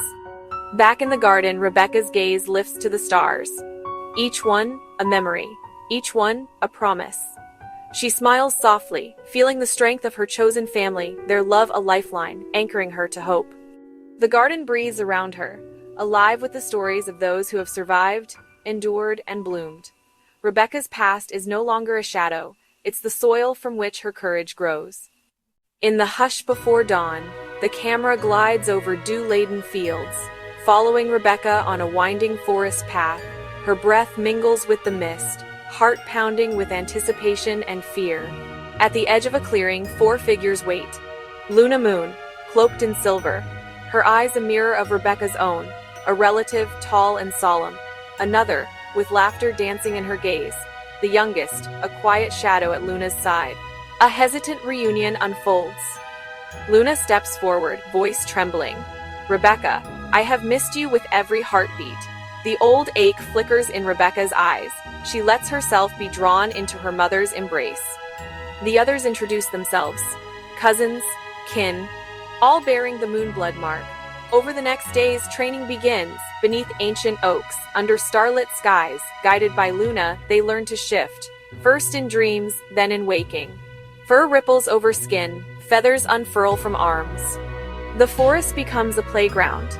Wolf, owl, fox, deer. Luna and Rebecca struggle at first, their bond tangled by years of separation, but as they run together, hearts beating in wild unison. Something ancient stirs between them, a shared strength the promised time could not erase. Late one night, mother and daughter sit by a fire. tracing the lines of their lineage in ash and memory. Together, they piece together the truth. Lost sisters, hidden heirs. A bloodline threaded with magic and sacrifice. As dawn breaks, Rebecca stands tall beside Luna and her kin. She is no longer alone. With her family, old and new, she is ready to face the secrets, the dangers, and the wonders that lie ahead. The Moonblood legacy lives on, not as a shadow, but as a blazing light. Night settles over the Moonblood camp, the fire crackling softly as embers drift toward the stars. The camera lingers on faces illuminated by the golden glow. Rebecca, Xena, Magria, Astra, Alex, gathered close in a circle, each lost in thought. Magria, her eyes reflecting the flames, breaks the silence. When I was younger, I never fit in. The others mocked me. My magic, my heart, the way I loved. I spent years hiding, shrinking myself to survive. But the day I stopped apologizing for who I am was the day I found my true strength. She turns to Rebecca and Xena, her gaze warm and unwavering. Whoever you choose to love, whatever your journey together looks like, you have my support. Love is rare. It's worth fighting for, in all its forms. A gentle hush follows, broken only by the soft crackle of wood. Astra shifts, glancing at Alex with a fond, secret smile. We met under a different sky. Our parents, strict, unyielding, tried to keep us apart. But we found each other, built a new world out of stolen moments and whispered promises. Alex laughs, the sound bright and easy. We learned to be brave together, to trust that love could outlast fear. And it did. The camera pans across the group, faces hopeful, hearts open. The firelight flickers, weaving their stories together, pain, courage, defiance, belonging. As the night deepens, Rebecca reaches for Xena's hand. Around the fire, the bonds of friendship and acceptance grow stronger, each story a thread, binding them into a tapestry of chosen family. No one here is alone, not anymore. As the embers of the fire fade to quiet coals, dawn's first light touches the edges of the Moonblood camp. The camera drifts from the circle of friends to a weathered table where ancient scrolls and tattered maps are spread. Ylif, eyes intent, unrolls a faded parchment, its symbols glowing faintly with hidden power. Magria's voice is steady, threaded with wonder. The prophecy speaks of 6 stones, each bearing a gift: healing, animal communication, element manipulation. Time, magic, transformation. Together, they can shape the fate of our world. Rebecca traces her fingers over a rune, its meaning resonating deep within her. They were scattered long ago, hidden to keep them from falling into darkness. Only when united can their true power be awakened. Artie glances at Nick, determination flickering in her gaze. The clues are woven into legend songs, riddles, and the memories of magical kin. We'll need every ally, every ounce of courage. Nick's voice is quiet but resolute. We're not just searching for stones. We're searching for the strength to protect what we love, and the wisdom to use these gifts wisely. Outside, the camp stirs as word of the quest spreads. Allies gather, shifters, witches, and guardians, each bringing knowledge and hope. The camera lingers on faces both familiar and new, united by purpose. Ylif closes the scroll, voice ringing with conviction. Our journey begins at dawn. The first stone lies where the river meets the ancient willow. We travel together, bound by fate, guided by the old magic, and the promise of a brighter future. As the group sets out, the music swells, echoing the thrill of discovery and the weight of destiny.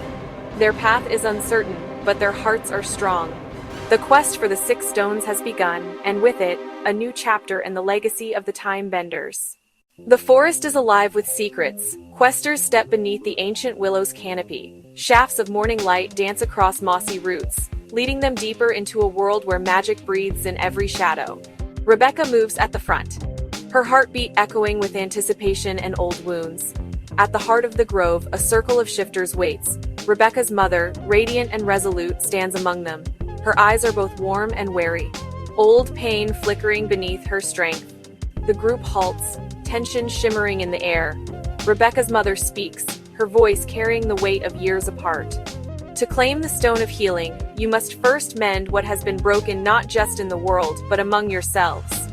A gentle wind stirs the leaves as an ancient riddle rises. I am not whole until I am shared. I mend the wound, but only when dared. What am I? A hush falls. Friends exchange uncertain glances, each searching their hearts. Artie is the first to answer, voice trembling with vulnerability.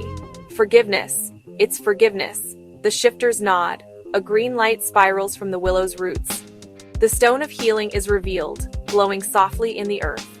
But before it can be claimed, Rebecca must face her mother. Tears glimmer as they speak of mistakes. Tears glimmer as they speak of regrets. Tears glimmer as they speak of the love that endures beyond hurt.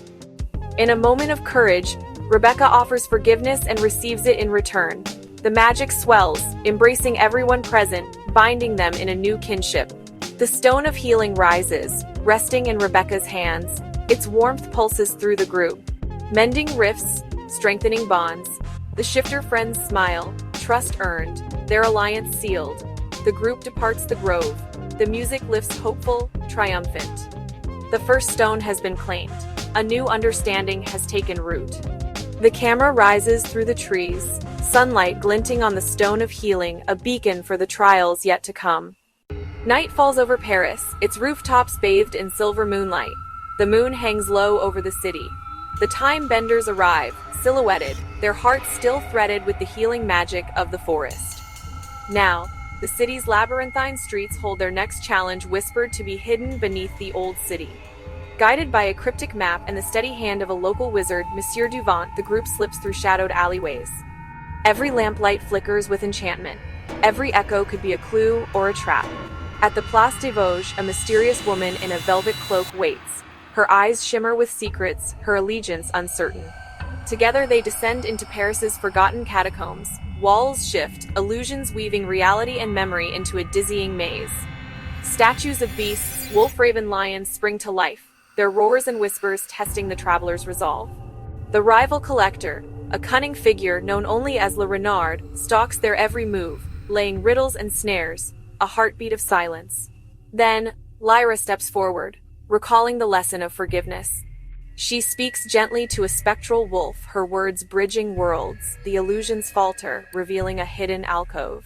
There, cradled in the jaws of a marble lion, rests the stone of animal communication, opaline, pulsing with wild energy. But Le Renard appears, his eyes glinting with ambition. The mysterious woman intervenes, her true nature revealed as an ancient guardian of the stones. With a word, she binds Le Renard in a spell of starlight, buying precious moments. The time benders claim the stone, its power humming in their hands. Animal voices fill the air, grateful, curious, ancient. The group emerges into the Paris dawn, their alliance stronger, the stone secured. In the distance, the city awakens, unaware of the magic that has just shifted its fate. Beneath the rolling hills beyond Paris, dawn's first light barely touches the mouth of an ancient cave. The time benders, Alex Chase, Astra, gather at the threshold, each heart racing with anticipation. The legend is clear, the stone of element manipulation lies hidden within, its power bound by earth, air, fire, water. Inside, the air grows thick with magic. Roots twist like living veins along the cavern walls. The ground pulses with a life of its own. Footsteps echo, distant subterranean rivers rush, unseen flames hiss. As they press on, the first guardian appears, a golem of living stone with glowing eyes. Alex steps forward, channeling strength and courage. The golem bows, granting passage. Deeper still, a tunnel of swirling winds bars their path.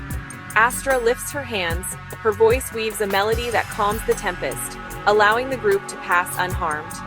At the heart of the cave, a ring of elemental guardians awaits, a serpent of fire, a sylph of air, a sentinel of earth, and a spirit of water. Each demands a test not of might, but of unity. One by one, the companions combine their gifts. Alex grounds the group against tremors. Astra guides them through wind illusions. Lyra channels the emotional bond of the animal stone, soothing the fire serpent's rage. They form a circle, their hands joined, their magic intertwining. The guardians step aside. The cavern shudders. From a pedestal of crystal, the stone of element manipulation rises, swirling with the colors of earth, air, fire, water. As Alex and Astra grasp the artifact together, energy surges through the group, binding their destinies tighter than ever before. With the stone secured, the cave's guardians nod in silent approval. The path to the next artifact beckons, but for now, the time benders stand united, stronger for the trials they have faced. and forever changed by the magic of their shared quest. Beneath the shadow of ancient trees, where sunlight trickles through tangled branches, Xena Ember treads softly along a forgotten forest path. Their journey for the fourth artifact, the elusive Stone of Time, has led them far from familiar faces and into the heart of legend. A sudden shimmer in the air draws them to a tranquil clearing. Beside a pool reflecting the sky's golden edge, sits a lone figure. A young man eyes distant fingers, tracing the ripples in the water. His presence feels achingly familiar, yet wrapped in an aura of sorrow and uncertainty. Xena's breath catches. Ember's heart races. The stranger's name slips from memory's grasp. Xylar, the brother they lost to Morgona's magic long ago. As they approach, the forest stirs. Time seems to twist, memories flicker in Xylar's eyes, laughter, shared dreams, a sister's promise. But Morgona's enchantment clings to him, a fog that clouds his past. Ember offers a gentle word. Xena reaches for his hand. Her touch sparking a cascade of visions, childhood games beneath moonlit oaks, whispered secrets, a stone glowing with shifting sands of time. A surge of magic pulses from Xylar's satchel. The Stone of Time, hidden in plain sight, radiates with ancient power. As his siblings unite their hearts and voices, the enchantment begins to unravel. Xylar's eyes clear. Recognition dawns, love, loss, hope restored, tears glisten, the siblings embrace. Their bond reforged beneath the watchful trees. The Stone of Time, now awakened, hums with possibility in Xylar's palm. In this moment, the past is reclaimed, the future realigned. United once more, Xena Ember Xylar step forward, bearing the Stone of Time and the weight of destiny, together. The journey continues, the echoes of the forgotten will guide them ever onward. Far from the ancient forests and echoing halls of memory, the quest leads our heroes to the wild heart of Africa, guided by starlit maps and the wisdom of old stories. Xena Ember Xylar, their companions arrive at the mouth of a hidden cave, its entrance veiled by a shimmering waterfall, its depths humming with a power older than dreams. Within, the air shimmers with enchantment. Shadows dance across walls carved with forgotten runes. Here, Magria once shed her human form, transformed by ancient magic into the world's first mermaid. As the group ventures deeper, the cave seems to breathe water, trickling magic, pulsing memories rising like mist. A sudden vision engulfs them. Magria's past unfolds in luminous detail. She stands at the water's edge, heart pounding, as the choice that would shape her destiny looms before her. Voices echo her fears, her longing, the promise of belonging beneath the waves. The group feels the ache of her loneliness, the thrill of her first swim, and the pain of leaving her old life behind. But the cave demands more than memories. To claim the Stone of Magic, they must face a trial. The walls close in, illusions swirl, each hero confronted by their deepest self-doubt. Ember's flames flicker, Xena's courage wavers, Xylar's newfound hope is tested. At the heart of the vision, Magria stands alone, reliving her transformation, fear threatening to consume her once more. Together, the group calls out, reminding Magria of her strength, her journey, and the family she has found. United in purpose, they break the illusion's hold. The cave's magic bows to their will, and the waters part to reveal the Stone of Magic, glowing with swirling light and ancient promise. As Magria lifts the artifact, her eyes shine with tears and triumph. The cave's enchantment fades, leaving only hope and the memory of transformation. With the Stone of Magic in hand, the group steps back into the dawn, forever changed, ready for the next chapter of their quest, and the mysteries that await beyond the horizon. At the edge of the ancient highlands, where mist clings to jagged peaks, and thunder rumbles like the breath of old gods, the final leg of the quest begins. With the dawn still a promise on the horizon, Ember leads the group, Xena, Xylar, Magria, and their steadfast allies along a hidden path carved by dragonkind long ago. The air is thick with anticipation and the scent of scorched earth. The Dragon King's lair looms before them, a fortress of obsidian and bone, its entrance guarded by statues that seem almost alive. Ember's heart beats in time with the mountain's pulse, her heritage, the key to opening the gate. With a whispered incantation and a flare of dragon fire, the guardians yield, granting passage into the labyrinth within. Inside, shadows twist and flames flicker along walls engraved with the legends of dragon royalty. The group's footsteps echo, each corridor a test of courage and unity. Suddenly, the lair comes alive. Illusions of lost loved ones, storms of dragonfire, riddles spoken in ancient tongues. Each hero faces a challenge tailored to their deepest fears: Xena's loyalty, Xyler's hope, Magria's trust, Ember's sense of belonging. At the heart of the lair, the Dragon King awaits, his scales shimmering with the colors of midnight, his gaze ancient and knowing, his voice is thunder, yet there is sadness beneath the power. To claim the Stone of Transformation, he intones, you must prove your bonds are stronger than your doubts. United, the group weaves their magic and memories, overcoming the Dragon King's final trial, a torrent of shifting shadows that can only be dispelled by shared light. Ember, embracing her dual lineage, channels her fire into the heart of the storm, while her friends lend their strength and hope. The darkness shatters, revealing the Stone of Transformation pulsing with the promise of new beginnings.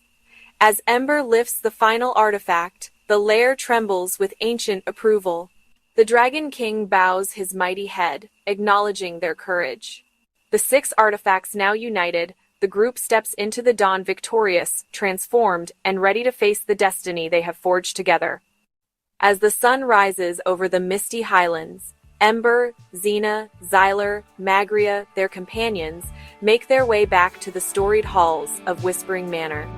Their hands, still warm from the magic of the final trial, now cradle the 6 legendary stones: Healing Tongues, Elements, Time, Magic, Transformation. Within the manor's heart, the Circle of 5 gathers around a rune-etched altar, the stones glowing brighter with each step. Miss Colette's voice, steady and filled with wonder, guides them. The true magic of the stones is not in their power alone, but in what you have become together, one by one. The friends place the stones in their rightful place: Healing Tongues, Elements, Time, Magic, Transformation, each locking into a mosaic of light. A surge of energy sweeps through the manor, spiraling upward and outward, touching every corner of the magical world. Forests bloom where shadows once lingered. Broken bonds between shifters and mages begin to mend. Ancient wounds carried for generations start to heal. The very air hums with hope and possibility. In this moment, Ember feels the fire within her merge with a gentle, universal peace.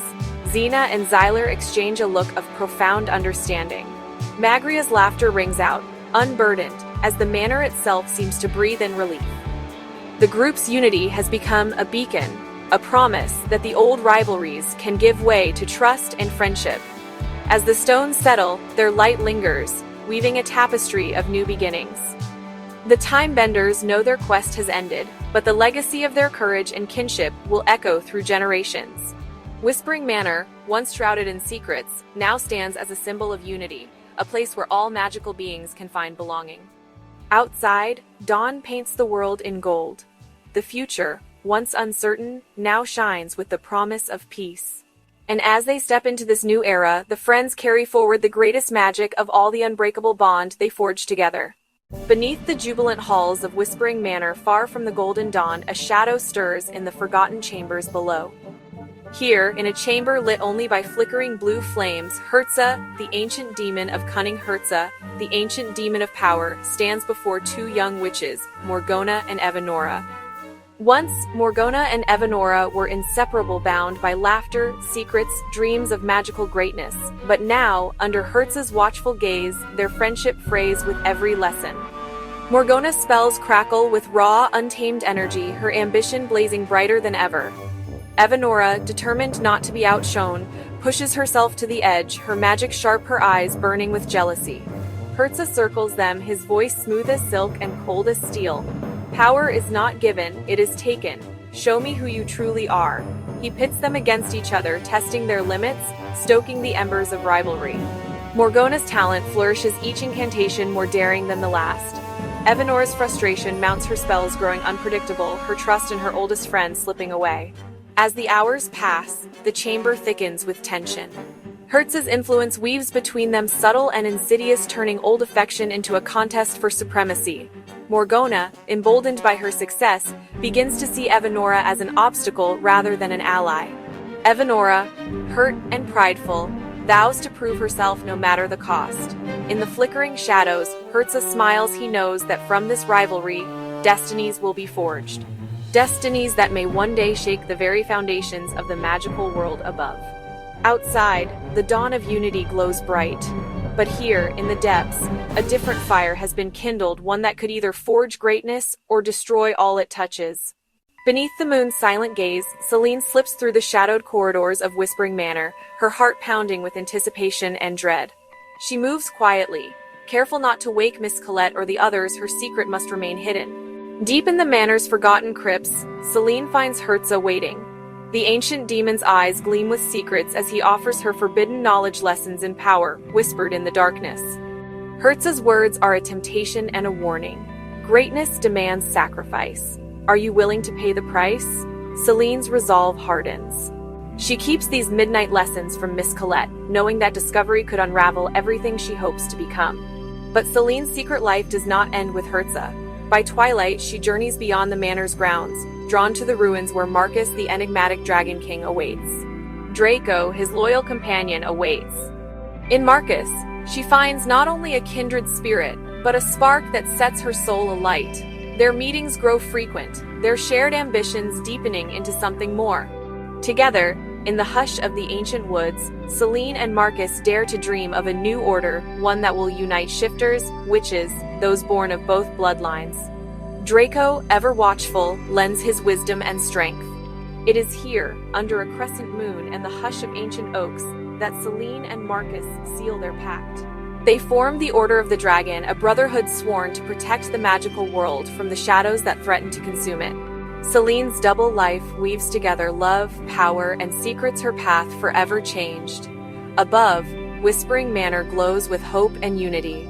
But below, in the secret places of heart and stone, a new legacy is born, one fueled by courage, longing, and the fire of forbidden alliances.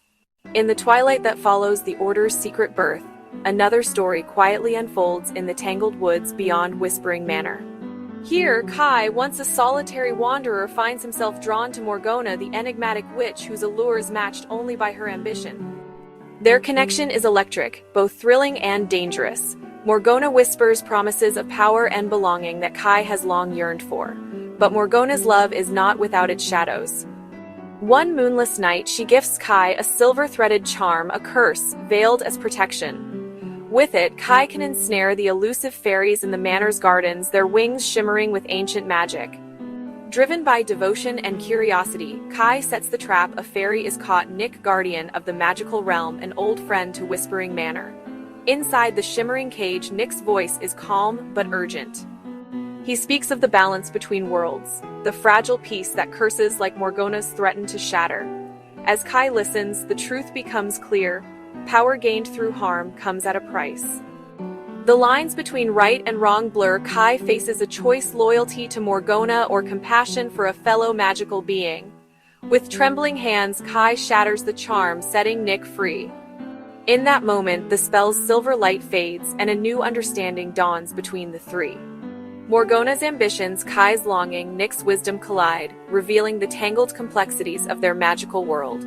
Choices ripple outward, the bonds of friendship, the bonds of love are tested. Hope glimmers even in the aftermath of betrayal. As dawn breaks, the woods hold their secrets close. But for Kai, Morgona, and Nick, the path ahead is forever changed, each step guided not just by magic, but by the courage to choose what is right, even in the face of darkness. Beneath the ancient oaks, as twilight bleeds into night, Celine's footsteps echo with purpose and unease. Her meetings with Herza, an enigmatic sorcerer whose shadow stretches long over the magical world, have become a secret rhythm in her days. Each encounter draws her further from the warmth of Whispering Manor and deeper into the realm of forbidden knowledge. Celine's heart is a storm, restless, hungry for answers, haunted by the weight of her bloodline. She turns to Morgona, she turns to Evanora, their counsel as sharp as it is alluring. Together, they whisper of power, breaking the chains that bind them, rewriting the rules that have governed their kind for centuries. One rain-soaked evening, Celine approaches Herza beneath the twisted branches of the old grove. Her voice is steady, her eyes betray her desperation. She asks Herza to teach her, to unlock the secrets that shimmer just beyond her grasp. Herza, with a knowing smile, agrees. Their lessons begin in the moonlit hours, Herza guiding Celine through forgotten rituals and ancient spells. Shadows dance as she learns to bend the wind cloak herself in night, glimpse the threads of fate that bind all things with each new power. Selene feels herself changing, growing stronger, but also more distant from the world she once knew. Yet, as her abilities deepen, so too do her doubts. The darkness she courts is seductive, but its price is steep. Morgona urges her onward.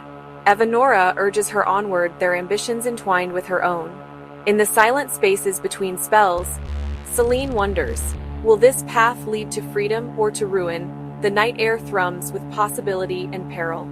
Selene's journey is far from over. The choices she makes now will shape not only her destiny, but the fate of all who dwell within the manor's shadow.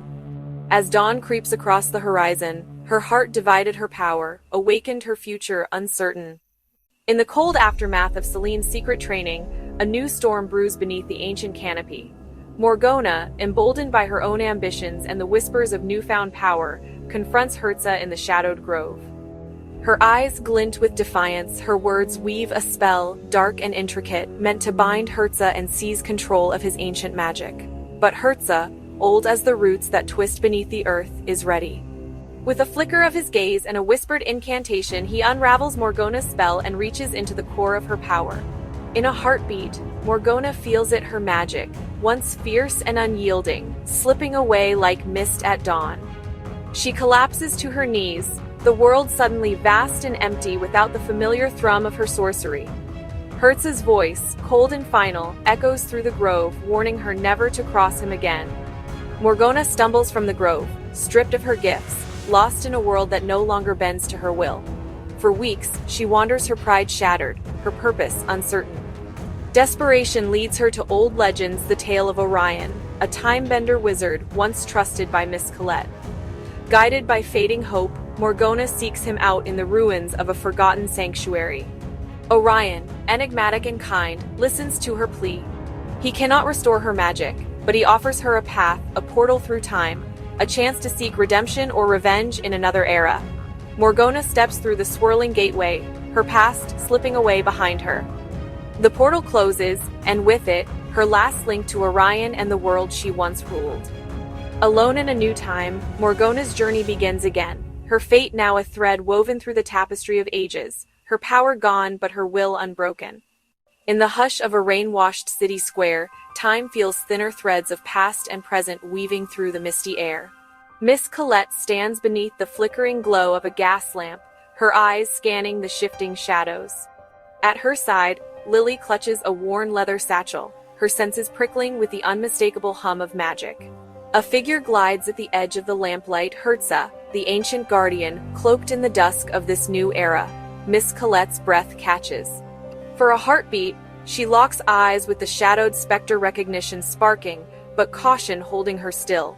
She does not move, knowing that some encounters are best left to fate. Lily shivers, feeling the brush of something immense and ageless, a presence that stirs the air, heavy with warning and possibility. The city seems to hush around them, the rain pausing in reverence. Herza lingers, silent and watchful, his gaze lingering on Lily with a flicker of ancient memory. Then, as swiftly as he appeared, Herza dissolves into the fog, leaving only a trace of magic and unease behind. Miss Colette lays a gentle hand on Lily's shoulder, her voice barely more than a whisper. Not all shadows are meant to be chased. Some carry lessons and warnings. Together, they move forward into the uncertain night changed by the encounter, destiny circling ever closer, the air still trembling with the promise of what's to come. In the dim light of an abandoned chapel, Selene stands alone before a circle of flickering candles. Herza's shadow coils around her, his voice a whisper that slithers through the cold, stone air. You must let go of fear, Selene. The power within you is not a curse, it is your inheritance. Selene's eyes burn with new resolve, her hands tremble. She channels the dark energy Herza presses upon her, the air crackling with forbidden magic. Each lesson grows more demanding. Each trial pushes her beyond the boundaries she once clung to. Hidden from Miss Colette's watchful gaze, Selene's ambitions sharpen. She learns to cloak her presence. She bends the shadows to her will. Herza, ever the patient mentor, watches and guides. Ancient rites, secret pacts. His approval, measured but unmistakable. At night, Selene slips away to secret meetings. Marcus. The Order of the Dragon. Their alliance deepens whispers of revolution, echoes of power beneath vaulted ceilings. With every oath exchanged, the lines between loyalty and ambition blur. The darkness no longer frightens her. It beckons, it empowers. Selene vows to keep her growing strength hidden from those who might fear it most. In the flickering candlelight, Selene's reflection glimmers her destiny, forged in shadow, just beginning to unfold. Night wraps Whispering Manor in a restless hush. Beneath its ancient eaves, secrets stir and alliances fracture. In hidden corridors, the sisters whisper urgently, Elara's worry clashing with Rebecca's fierce resolve. Across the estate, Astra and Artie piece together cryptic warnings, their trust in each other deepening even as shadows gather. Meanwhile, Miss Colette stands by the window of her study, eyes searching the storm-laden sky. Her intuition prickles with unease. She senses the darkness growing Selene's absence, the chill in the halls, the way magic itself feels brittle and wild. Yet, the source remains elusive, cloaked in secrecy. At the edge of the grounds, old rivalries ignite. Marcus and the Order of the Dragon rally their followers, their ambitions colliding with the fragile unity of the magical kin. Hidden trainings and whispered promises fan the flames of suspicion. Loyalties are questioned. Family bonds, once unbreakable, strain under the weight of secrets. As thunder rolls and rain lashes the manor's windows, every heart beats faster. The magical world stands on the brink, friendships, bloodlines, and destinies about to be tested as never before. In the darkness before dawn, one question lingers. When the storm breaks, who will stand together and who will be swept away? As the storm's fury rages outside Whispering Manor, a ripple of light pierces the gloom unseen by mortal eyes, felt in the trembling of every hidden heart. In the hush before dawn, two luminous beings descend Celeste, the angel of compassion Uriel, the vigilant guardian. While the magical kin struggle within the manor's ancient walls, Celeste hovers above, weaving through dreams and fears, she soothes restless minds. Urging unity and hope, Uriel stands sentinel at the ground's edge, sword of truth gleaming, watching for threats, both mortal and otherworldly. But the storm has awakened more than just angels, far beyond. In a shadowed realm where suffering is currency, the Ilm Juantine stir Cylon, the ruthless patriarch Eroxwa, the matriarch Sapphire, the stealthy middle sister Lysa, the youngest, torn between cruelty and faint goodness. The Ilm Nuhenten feed on human suffering and fractured relationships as the magical world's unity falters. Their influence grows, whispering doubts, stoking rivalries, feasting on pain from Whispering Manor's wounded halls. Sensing their shadowy touch, Celeste and Uriel intervene, subtle at first. Celeste kindles forgiveness between estranged sisters, plants seeds of courage in wavering hearts. Uriel warns guardians in their dreams, his presence a silent shield. Together, they form a fragile barrier of hope against the Ilm Nuhentine's insidious hunger. Yet, the battle is far from over. Lysa gazes longingly at the world beyond her family's grip. A single choice could tip the scales toward salvation, or deeper into ruin. As dawn's first light flickers on the horizon, the stage is set. Angels and demons circle the fragile bonds of Whispering Manor, and every soul must choose to feed the darkness or to stand in the light. Beneath the waking world, where light cannot reach and hope is a memory, lies the kingdom of deep roads. Here, all is shadow, colorless, silent, cold. In this forsaken realm, a clandestine meeting unfolds, more sinister than any before. A circle of flickering torches casts pale light on Herza, his eyes cold with ambition. Once thought a mere harbinger of warning, Herza now stands revealed, the secret brother of Cylon, patriarch of the Ilm Nuhenten. Across the stone chamber, Cylon's gaze burns with ancient malice, yet behind it flickers a hidden longing for something more. Herza's voice is a whisper, yet it echoes with power. The bonds above weaken. Soon, suffering will pour down like rain. We must be ready to harvest every drop. Cylon nods.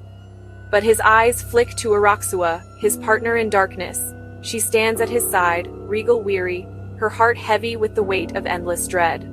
In a fleeting moment, their hands brush, an unspoken wish for escape, for redemption, passes between them. From the swirling mists, Morpheus, king of Dreamland, emerges, his cloak shifting with nightmares. Your world teeters on the edge. And in dreams, your suffering multiplies. Let us feed together. A fourth figure approaches Dominic, once a guardian, now lost to the shadows. He bows to Herza, pledging loyalty to this new alliance of evil. Deep roads will rise, and despair will be our throne.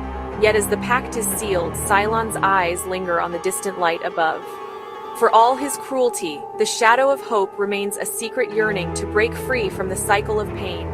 In the gloom, plans are forged. Above, the magical kin are unaware that the true war is just beginning. Herza, Cylon, Morpheus, Dominic threatens not just Whispering Manor, but the very fabric of hope itself. But even in deep roads, a sliver of redemption glimmers hinted in the hearts of those who long for escape. The darkness gathers. The next move belongs to the shadows.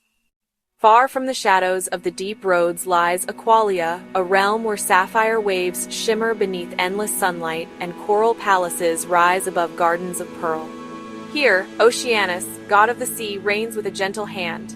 His laughter stirs the tides, his sorrow calms the storms. Yet beneath the tranquil surface, secrets swirl as deep as any abyss. Oceanus, beloved husband to Xena and guardian of the world's waters, carries a lineage both luminous and fraught. Born of Skyhold, the realm of the gods, he is kin to beings of light and wisdom. But in his veins also runs the ancient blood of deep roads, a legacy of darkness and temptation. Within his palace of flowing crystal, Oceanus gazes into the mirror of tides, torn between the call of his celestial kin and the haunting whispers of his shadowed ancestry. He remembers Cylon, his cousin, now lost to the darkness, and wonders if fate must always repeat itself. But hope glimmers in the form of Zephyrella, his daughter with Xena. With hair like spun silver and eyes reflecting the dawn, Zephyrella dances along the shore, weaving songs that calm even the wildest waves. She is the bridge between worlds, proof that light can grow even where shadows once reigned. One evening, as the sun dips beneath the horizon, Oceanus invites Zephyrella to the highest tower of Aqualia. There, he tells her of his divided heritage, the glory of Skyhold, the curse of deep roads, and the choice that lies before them both. Zephyrella listens, her heart steady. "We are not only what we inherit," she whispers, "but what we choose to become." Her words ripple outward, a promise carried on the wind, and waves a promise that the future need not be shaped by the darkness of the past. As the moon rises over Aqualia, the world above and the world below stand in silent opposition. The war for hope is not yet lost. And in the heart of the sea, a new legacy begins, one of unity, healing, and the courage to defy fate. A misty dawn settles over the outskirts of Whispering Manor, where Neve stands alone, her notebook trembling in her hands. The world she has stumbled into is a labyrinth of shifting allegiances, ancient power, shadows that refuse to stay buried. She watches the manor's windows flicker with candlelight, each one a secret, each one a question. Determined to understand the tangled web of good and evil, Neve seeks out Nick, once an orphan, now a reluctant inheritor, a leader among the Time Benders united. They meet beneath the old willow, by the reflecting pool, its surface rippling with the first hints of sunrise. Neve's voice is quiet, uncertain. "Nick, everyone speaks of battles, heroes, villains, curses, chosen ones. But the more I see, the less I understand. Who is truly fighting for the light, and who is lost to the dark?" Nick's gaze is distant, his reflection fractured in the water. "It's never been as simple as good and evil. The Time Benders united, yes, we fight to protect what's left of hope, secrets, burdens, regrets. The Order of the Dragon, led by Selene, was born from pain, a hunger for justice that twisted into vengeance. Morpheus, the alliance of the evil siblings. Those lines blur even further. Neve frowns, flipping through her notes, trying to survive, to right old wrongs. Is anyone truly fighting the darkness, or are we just watching it grow? Nick's answer is soft, almost a whisper. Sometimes fighting the darkness means standing in it, refusing to let it swallow you. Sometimes the heroes make mistakes. Sometimes the villains remember kindness. The world isn't split in two, Neve. It's woven together, light, shadow, hope, despair. Neve's pen hovers above the page, uncertain. So what do we do? We choose. Every day, we choose what kind of legacy we leave behind. We fight, not because we're pure, but because we refuse to give in. As the sun breaks through the mist, Neve closes her notebook. Her questions answered but not resolved. In a world where the lines between good and evil are ever shifting, perhaps the bravest act is simply to keep searching for the light. The mist lifts, the battle continues. And in the gray between, new stories are waiting to be written. As twilight deepens over the ancient woods behind Whispering Manor, Lysa slips through the tangled undergrowth, her heart pounding, her breath quick. She is the youngest of the Ilmuhenten, but tonight she seeks something her family cannot offer: hope. In a secluded clearing, moonlight spills like silver water.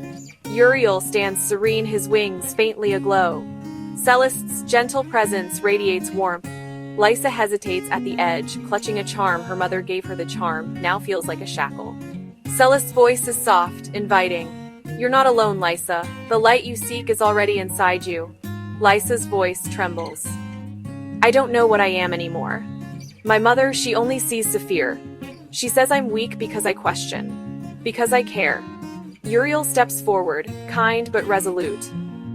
True strength is not in cruelty, but in the courage to choose compassion when darkness demands obedience. Flashbacks flicker: Lysa watching her mother's sharp words, Saphir basking in twisted praise. Lysa's fists clench, pain and anger warring within her. I see what they do, Lysa whispers, but I'm afraid. If I turn away, am I betraying my blood? Celeste kneels, hand outstretched. Sometimes, the truest family is the one you choose. The ones who lift you toward the light, not drag you into shadow. A single tear glimmers on Lysa's cheek. The charm slips from her fingers to the moss. The angels embrace her, their light mingling with the moon's. In that quiet, sacred moment, Lysa's heart cracks open. The path ahead is uncertain, dangerous. Even but she feels, for the first time, the possibility of becoming more than her family's legacy. As the clearing fades into darkness, even in the deepest shadow, the smallest light can guide you home. The battle for Lysa's soul has only begun, but tonight, hope takes root. Within the cold stone halls of the Ilmjugentine estate, darkness seeps into every corner. Family is a word spoken in whispers, love is a currency rarely spent. Tonight, Saphir's kleptomania has ignited a storm. Trinkets, lockets, cherished memories vanish from rooms and pockets, her nimble fingers pilfering trust itself. The air is thick with accusation and fear. Lysa's mother, Lady Vera, sweeps the corridors, her eyes sharp, her words sharper. When she scolds Saphir, it's not concern, it's a lesson. Your worth is obedience and secrets kept. She preaches virtue, yet behind closed doors, cruelty. The scars she leaves, some silent, some visible, run deeper than blood. In the shadows, Cylon, the father, watches helplessly. He flinches at every raised voice, every crash of broken glass, shrinking from confrontation. It is not only his wife's rage that terrifies him, but the looming specter of his own sister, Aunt Hertza. Hertza, a name spoken with dread, whose malice lingers like a chill in the marrow. Cylon's fear renders him invisible, a ghost in his own home, powerless to shield his children. For Lysa, every day is a test of endurance. She tiptoes through the minefield of her family's tempers, yearning for a kindness she's never known. The little hope she clings to flickers each time her mother's hypocrisy surfaces, condemning Saphir's theft, yet hoarding secrets and lies of her own. Lysa aches to break free, to find the good she senses beyond these walls, even as guilt and loyalty threaten to chain her heart. In the stillness of her lonely room, Lysa clutches a faded photograph, her childhood smile, untouched by sorrow. She dreams of escape, of a life where love is gentle and truth is safe. But tonight, the house is a cage, and the shadows of her family press close. Yet somewhere, deep inside, her longing for light grows. In the darkness, she whispers a promise to herself. One day, she will choose a different path. She will find her own family, one built not on fear, but on hope and healing. The Ilmjugentine's legacy is a tangle of cruelty and cowardice. But Lysa's heart, battered but unbroken, still dares to imagine a way out. Within the suffocating silence of the Ilmjugentine estate, cruelty finds new depths. Shadows stretch across the cold stone floor. Lysa's brother corners her in a forgotten hallway. His laughter is sharp, echoing against the walls. A flash of steel, a moment of agony. Lysa's world narrows to pain. Blood pools on the flagstones. Her cries are met with mockery. Lady Elara arrives, fury not for the violence, but for the inconvenience. She demands the return of a trinket, one of Saphir's stolen treasures. Her voice a whip across Lysa's soul. The beating that follows is relentless, a lesson written in bruises, shame. Cylon at the doorway, eyes glazed, hands trembling. He turns away. Her brother grins, basking in approval. No one protects her. Night falls heavy. Lysa alone, pain throbbing, clutches her pillow. Silent tears soak the linen. The childhood photograph beside her, innocence lost. Her longing for escape burns brighter, a stubborn hope. Lysa dares to reach beyond the walls. She confides in Uriel. She confides in Celeste. Their gentle presence brings a glimmer of comfort, a whisper of another life. Tonight, she crosses a crimson threshold. Her resolve hardens. She will not let this house define her. She will break free and build a family where wounds are healed, not inflicted. Her promise becomes unbreakable. She will choose hope. She will survive. Morning breaks through the grim corridors of the Ilm-Jugentine estate. A pale shaft of light slices across Lysa's battered form as she sits at the edge of her bed, her wounds still raw. Footsteps echo hesitantly. Her brother appears, the bravado from the night before, replaced by a heavy, awkward silence. He stands in the doorway, eyes lowered, voice trembling. I'm sorry, Lysa. I went too far. I don't know what came over me. His words hang between them, brittle as glass. Lysa turns away, the memory of pain still fresh. Forgiveness is not so easily given. Her brother's apology falters, his remorse genuine but powerless against the years of cruelty. In the background, Lady Eara's sharp voice rings out, demanding obedience, dismissing weakness. Herza's shadow looms, cold and unyielding. The house itself seems to close in, unchanged by a single moment of regret. Lysa's gaze hardens. She cannot trust this fragile olive branch. Not yet. But within her, something else stirs, a quiet determination. She seeks solace in the hidden corners of her mind, reaching out once more to Uriel and to Celeste. Their ethereal presence offers comfort, a reminder that love and kindness still exist beyond these walls. Lysa clings to her dreams of escape, her hope burning brighter than ever. The road ahead is uncertain, but she knows one truth: she will not surrender to the cruelty of her family. With the angels as her silent allies, Lysa's struggle for freedom and goodness becomes her guiding star. This is not the end. It is the beginning of her fight to build a life defined by healing, not harm. As dusk settles over Whispering Manor, a chilling hush creeps through the ancient halls. In the hidden depths beneath the estate, shadowed figures gather, faces obscured, voices whispered. The air crackles with sinister energy. Herza, cloaked in darkness, stands beside Lady Elara and a hooded stranger whose eyes glint with malice. Their alliance is sealed with a silent vow to unleash chaos upon Whispering Manor and across the magical world. Above, Neve pauses at a frost-laced window, a shiver running down her spine. The world feels colder, heavier, a storm of darkness brewing just beyond sight. Her instincts sharpen, catching fragments of whispered threats and glimpses of unnatural shadows slipping through the corridors. Determined, Neve slips through secret passageways, piecing together clues: a torn scrap of forbidden parchment, a strange sigil burned into old wood, the faint scent of brimstone in the air. Each sign points to a growing conspiracy, darker and more dangerous than ever before. As the moon rises, Neve knows she cannot ignore the signs.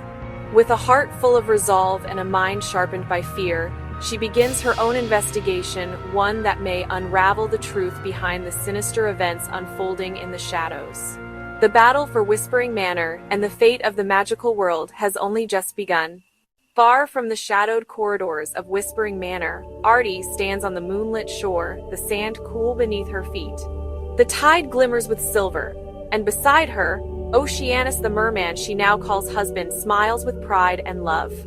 Tonight, the sea holds secrets of its own. RT is to meet Oceanus' siblings for the very first time.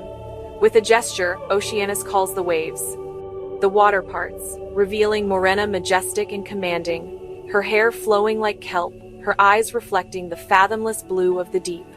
Morgona, the ruler of the ocean depths, regards Artie with a wary respect, her voice echoing like a song in the undertow. Welcome, sister by the tides. The sea remembers kindness and never forgets betrayal. Suddenly, the wind stirs. Above, the clouds part as two radiant figures descend on beams of starlight. Celeste, the angel of compassion, lands softly, her wings shimmering with warmth and hope. She embraces Artie, her presence soothing as a summer breeze. You carry love and courage in equal measure, Celeste whispers, and both are needed in the days ahead. Uriel, the vigilant guardian, stands tall beside his sister, his silver eyes sharp and unwavering. The world above and below grows restless, he warns, but united, our bloodline may yet turn the tide. For a moment, sea and sky meet in harmony, siblings bound by ancient ties. Their realms divided, but their purpose shared. Artie feels the weight of destiny settle around her shoulders. She is no longer just an outsider, but a bridge between worlds, between ocean's depth and sky's endless expanse. As the waves lap gently and starlight dances on water, Artie vows to honor her new family, no matter what storms may come. In the union of currents and clouds, hope flickers fragile, but fiercely bright. On a tranquil strand, where moonlight weaves silver ribbons across the restless tide, a new chapter quietly unfolds. Artie stands hand in hand with Oceanus. But tonight, it is their daughter Zephyrinda who takes her first steps into the legacy of her bloodline. Zephyrinda, eyes wide with wonder, gazes out at the sea. Oceanus's siblings emerge from the deep and descend from the stars. Morgona rises from the surf, regal and enigmatic, her sea magic swirling in luminous patterns around her fingertips. With a gentle wave, she beckons Zephyrinda closer, conjuring a sphere of water that dances with the colors of the dawn. Zephyrinda's laughter rings out as she reaches for it, her own magic answering in a playful shimmer. Morgona's stern gaze softens. You are of the waves, little one. The ocean listens to you already. From above, the celestial twins descend. Celeste, with her radiant wings, kneels before Zephyrinda, brushing a glowing feather across her brow. You hold the breath of hope in your heart, child. Uriel, solemn and steady, offers a silver medallion etched with ancient runes. Strength flows in you from both sky and sea. You are the bridge we have waited for. Artie watches, her heart swelling with pride and awe, as Zephyrinda stands surrounded by her god family, each offering blessings, each forging a bond that will weather any storm. For the first time, Zephyrinda feels the pull of destiny, a thread woven through water, wind, starlight. She is no longer just a daughter, but the living promise of unity between realms. As the tide whispers secrets and starlight dances on Zephyrinda's outstretched hands, the circle is complete. Hope, once fragile, grows stronger with every heartbeat across water and sky in the embrace of family. As dawn's first light tinges the horizon, Zephyrinda stands at the water's edge, her footprints tracing a path between sea foam and sand. Morgona's voice, low and melodic, calls her to the surf. With every gesture, Morgona guides Zephyrinda's hands, teaching her to summon the tides. Waves rise and fall at her command, shimmering with the promise of newfound power. Above, Celeste's wings cast golden light across the waves. With a gentle laugh, she lifts Zephyrinda skyward, the wind swirling beneath their feet. Uriel joins them, his steady presence anchoring the dance as they ride the currents soaring above the cresting tides, laughter echoing like bells in the morning air. For a moment, Zephyrinda feels limitless, a bridge between sky and sea, but the horizon darkens, clouds gather, swirling with restless energy. A storm, summoned not by magic but by fate, threatens to shatter the fragile unity of this new family. The winds howl, the tides surge, wild and untamed. Morgona's power flickers. Celeste struggles to steady the currents above. Uriel struggles to steady the currents above. In the heart of the chaos, Zephyrinda closes her eyes, listening to the ancient rhythm within her blood. Her hands move in a pattern Morgona once showed her, her heart echoing Celeste's hope and Uriel's strength. Slowly, the storm quiets. The waves bow, and the winds grow gentle. The family gathers, breathless and united, as sunlight pierces the clouds. Morgona's eyes shine with pride. Celeste embraces Zeffirella, while Uriel offers a silent nod. In this trial, Zeffirella has proven herself not just as a daughter, but as the harmony between all their worlds. The first adventure is complete, and the bond of family stands stronger than ever, ready to face whatever storms may come. Beneath the glow of a radiant full moon, the family gathers on a quiet stretch of shore, waves lapping softly in the silver light. Lanterns flicker along the sand, casting warm halos around Oceanus, casting warm halos around Morgona, casting warm halos around Artie, casting warm halos around Zeffirella, casting warm halos around Celeste, casting warm halos around Uriel, each face illuminated by wonder and anticipation. Oceanus, his eyes twinkling with memories, begins to share tales from his childhood deep within the sea. His voice is rich with nostalgia as he describes coral palaces, shimmering schools of fish, and the ancient songs whales sang to greet the dawn. Artie and Zeffirella listen, wide-eyed, their imaginations painting worlds beneath the waves. As laughter fades, Celeste steps forward, Uriel steps forward, inviting Artie, inviting Zeffirella to join them. With voices that rise and fall like the wind, they teach the ancient songs of the sky, melodies carried by the stars and whispered by the clouds. As they sing, the air shimmers with magic, and for a moment, the boundary between earth and sky dissolves. Morgona, watching her family united in song, steps into the moonlight. Her gaze is steady, her voice soft but sure. She reveals a secret long hidden, a truth about their shared lineage. We are bound, not just by love, but by the blood of ancient guardians. The tide, the wind, the storm, the calm, they live within us all. It is our legacy, and our promise to protect both sea and sky. A hush falls over the gathering as the meaning settles in their hearts. The moonlight seems to glow brighter, as if blessing this newfound bond. Together, they embrace family not only by fate, but by a lineage older and deeper than any had known. The celebration continues, now filled with a deeper sense of unity and hope. For in the light of the full moon, secrets have become strength, and the ties that bind them shine brighter than ever. As the moon's silver glow lingers over the tranquil shore, a ripple disturbs the calm surface of the sea. Close, the ripple breaking, water detail. From the depths emerges Serafina. Her hair gleaming with strands of pearl, her eyes reflecting the mysteries of the ocean. For years, she has lived beneath the waves, hidden from the world above, her story woven into the currents of legend. Yet tonight, she returns. Zeffirella watches in awe as Serafina steps onto the sand, the hush of the family gathering deepening with her arrival. Morgona's breath catches, Oceanus's eyes widen with recognition, gentle laughter, tears mingle as old bonds are rekindled. Serafina reveals the truth she has carried. She is of the Blackwood line, her heritage tied to both the sea and the manor's legacy. From behind her, two figures emerge: Elara Moon, with her silver hair shimmering in the lantern light, and Aurelia, whose laughter sparkles like sunlight on water. Serafina introduces her daughters, and the circle widens. Zeffirella, Artie, Celeste, and Uriel welcome them with open arms, the families united at last. As the tide whispers along the shore, stories flow, tales of underwater kingdoms, of lost loves and secret magics, of the Blackwood legacy that stretches from manor to ocean's floor. Elara Moon recounts adventures beneath shifting tides. Aurelia shares visions seen in moonlit coral groves. Together, they trace the threads of fate that have brought them here, daughters of guardians, heirs to ancient promises, and kin whose destinies have always been intertwined. Laughter rises, tears fall, and as the lanterns flicker, a new chapter begins, one of unity, hope, and the enduring strength of family. The moon watches over them, brighter than ever, as the families embrace. In this moment, they are no longer separated by land or sea, but bound by love, legacy, and the promise of tomorrow.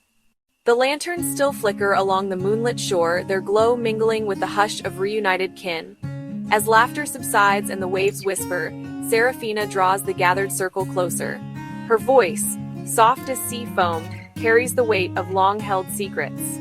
She begins with Isolde, her beloved sister, once the gentle heart of Whispering Manor, now distant yet never forgotten. Serafina's eyes glisten after Serafina vanished beneath the waves. Isolde opened her arms to two lost souls, Amelia, Eliza. Isolde raised them as her own, Serafina whispers. Her love bridging the gaps that fate had carved between us. The conversation turns to the tangle of their family tree. Caspian, with his steady gaze, leans in. Serafina Caspian, half-siblings. Their bond shaped by different mothers but a shared father lost to legend. Atlas, Caspian's full brother, stands quietly at his side, a silent testament to the ties of blood and brotherhood. Aurelia, radiant and curious, glances at Lysander, Caspian's son. Were cousins then? Laughter ripples through the group, but Serafina's smile is gentle. Yes, by blood, Aurelia. But in this family, half-suskin, half-sibling means more than lineage. It's about the bonds we choose, the love we nurture, and the family we build together.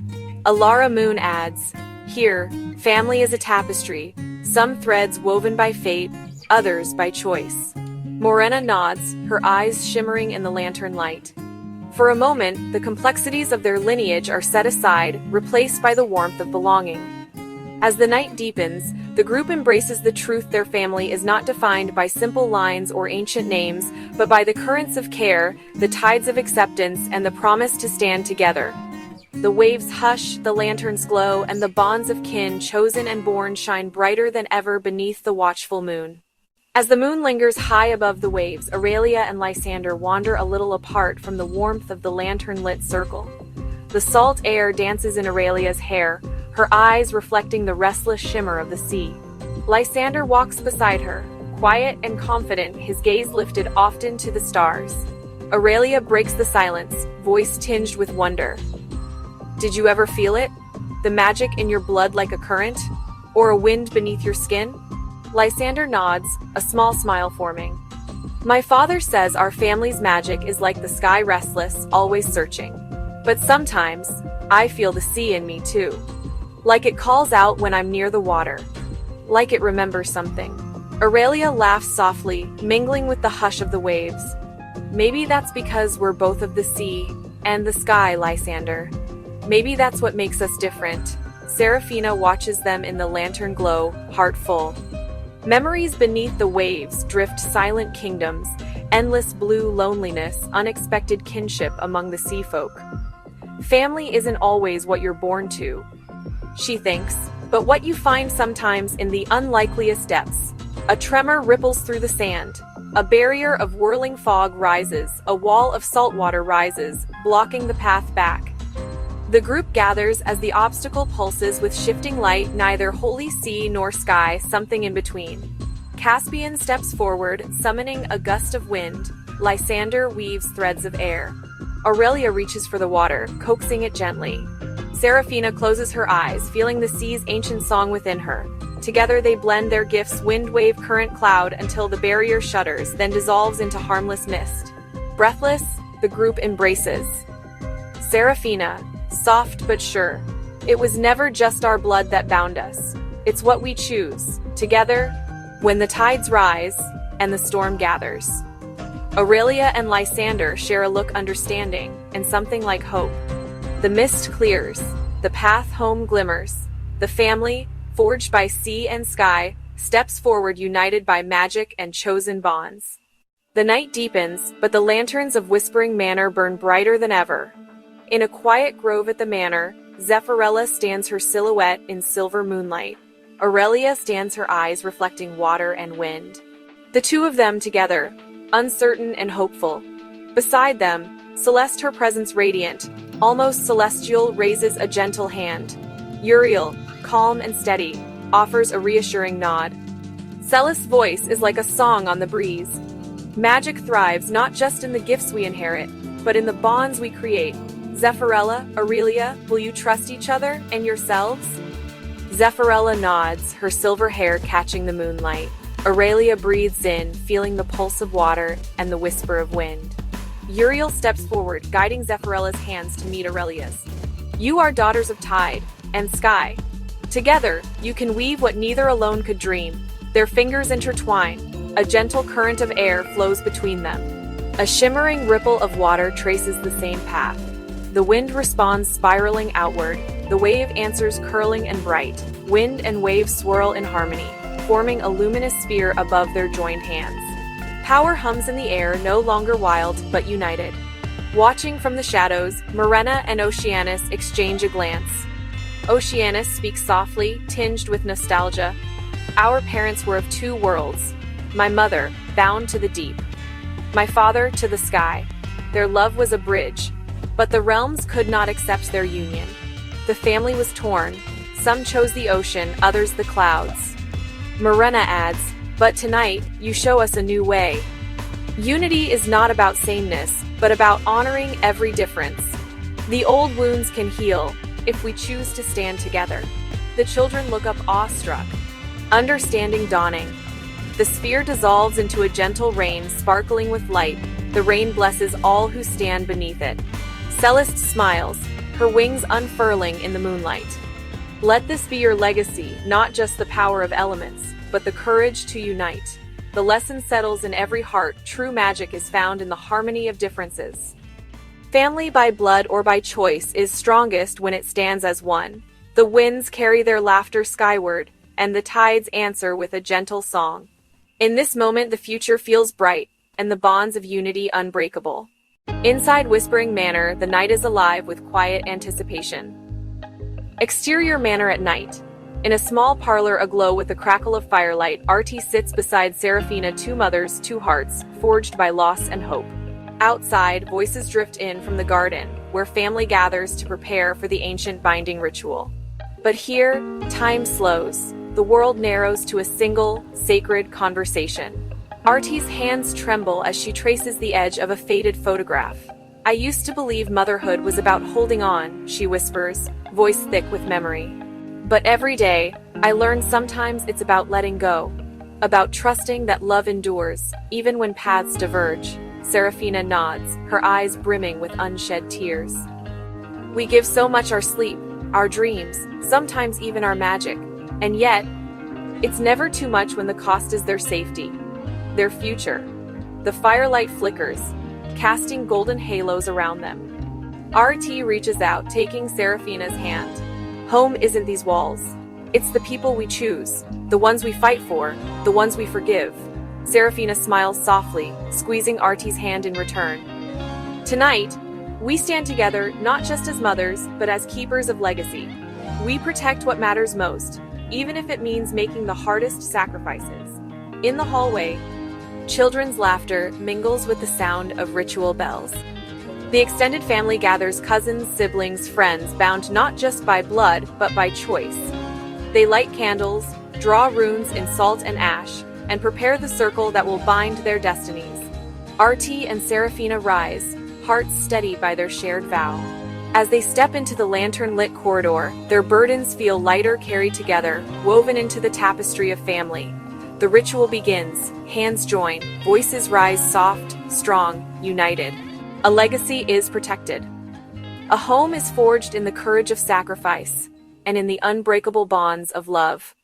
Beneath a vast tapestry of stars, Whispering Manor's gardens glow with soft lantern light. The ritual circle is complete, salt and ash forming intricate patterns, candles flickering in the gentle night breeze.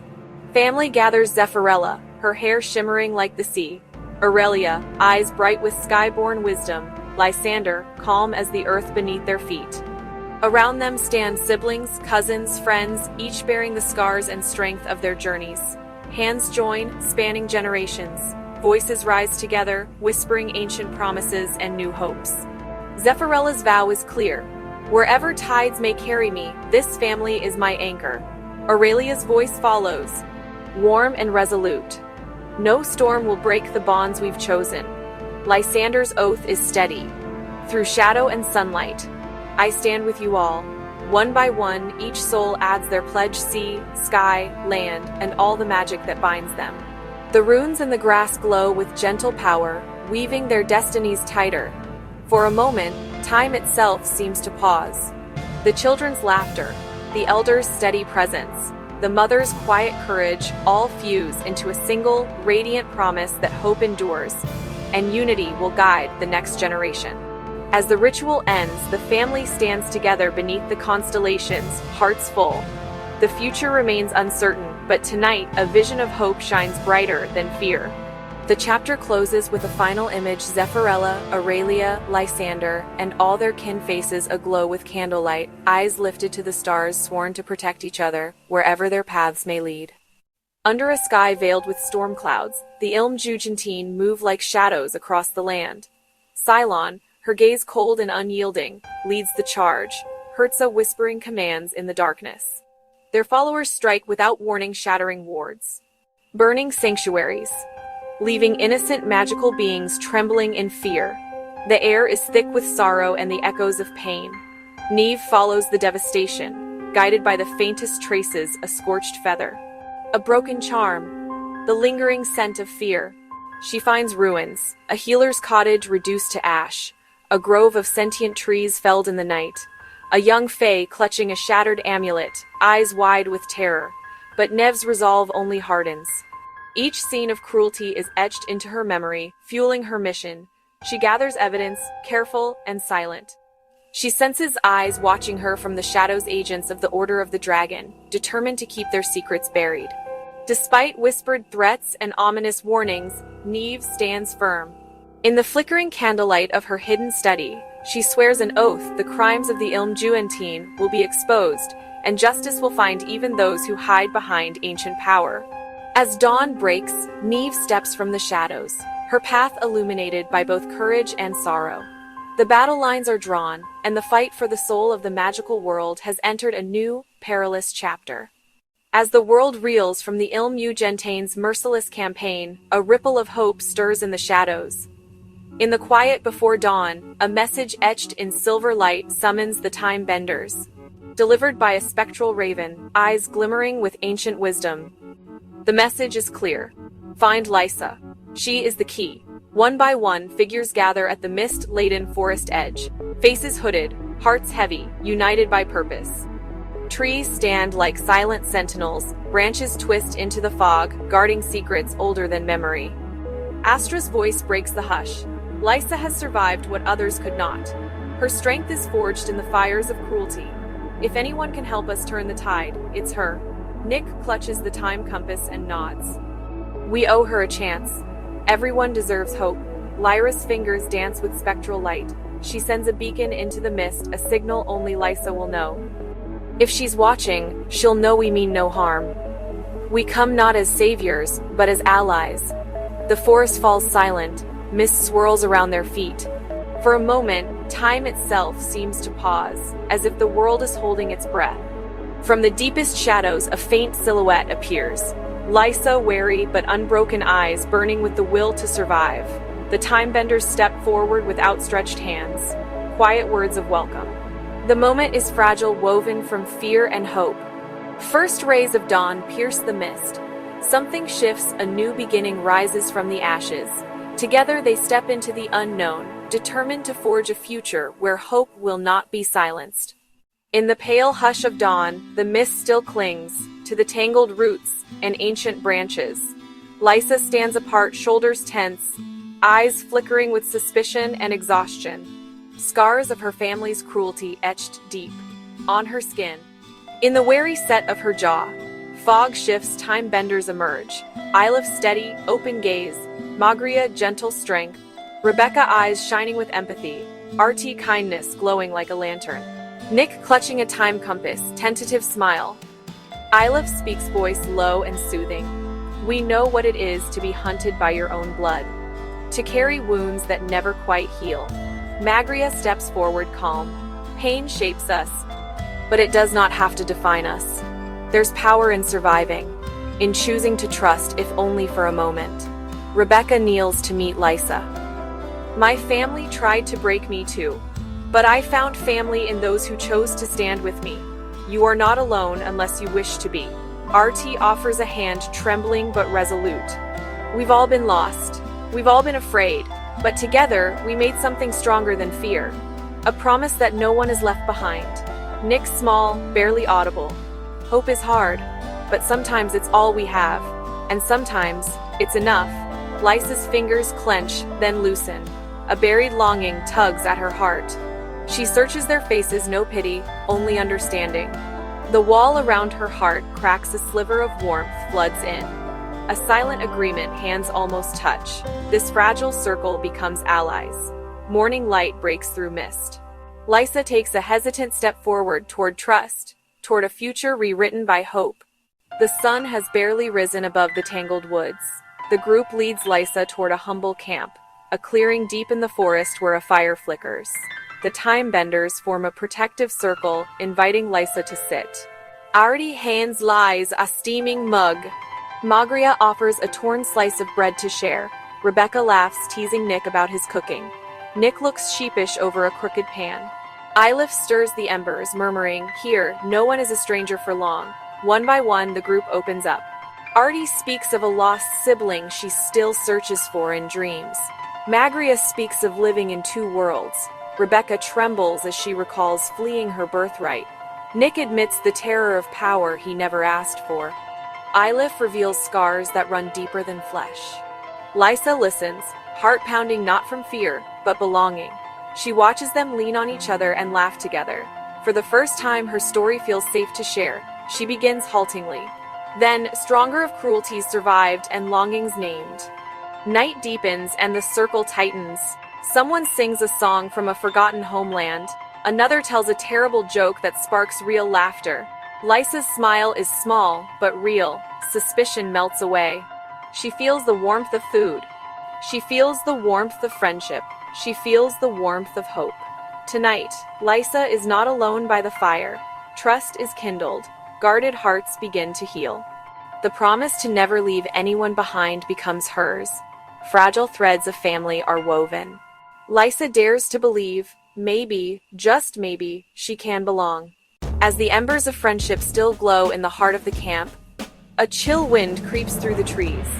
Suddenly, the flickering firelight falters. Shadows twist at the edge of the clearing. Lysa freezes, breath caught, as a figure emerges from the darkness. A gaunt silhouette, eyes cold with the memory of old cruelties. It is a shadow from her past, one who once held her in fear, now come to reclaim what was lost. The group senses the change at once. Magria's hand glows with silent magic. Eilif rises, voice steady but fierce. Rebecca steps between Lysa and the threat, her own fears forgotten. Nick's trembling hand finds Lysa's shoulder, anchoring her to the present. The shadow snarls, whispering venom taunts and threats meant to unravel Lysa's newfound hope. For a heartbeat, old terror claws at her heart. But this time, she is not alone. Artie steps forward, voice ringing with defiance. "If you want her, you'll have to face us all." The time benders form a living shield, their courage weaving a barrier stronger than any spell. The shadow hesitates, surprised by their unity. Lysa's hands shake, but she draws a breath deep and true. She remembers their laughter, the warmth of the fire, the promise that no one would be left behind. With trembling resolve, she faces her tormentor. "You have no power here," she says, voice growing stronger with every word. "I am not yours to break anymore." Magic hums in the air as the time benders channel their strength into Lysa. The shadow recoils, powerless against the bonds of trust and chosen family. At last, the darkness flees, scattered by the light of courage and friendship. Lysa stands at the center of the circle, heart pounding not with fear, but triumph. Tears shimmer in her eyes, but this time, they are tears of release. The fire burns brighter. The group gathers close, arms around Lysa. She is no longer a prisoner of yesterday. Together, they have faced the shadows, and together, they have chosen hope. Tonight, Lysa claims her place among them, not as a survivor, but as a hero in her own right. As the last echoes of fear fade into the night, the campfire's glow softens, casting golden halos on every face. Lysa stands at the heart of the circle, her breath steady, her eyes shining with a newfound certainty. Around her, the time benders united gather not just as protectors, but as a family forged in courage and trust. Magria steps forward, offering Lysa a woven bracelet, an emblem of unity. "With this, you are one of us."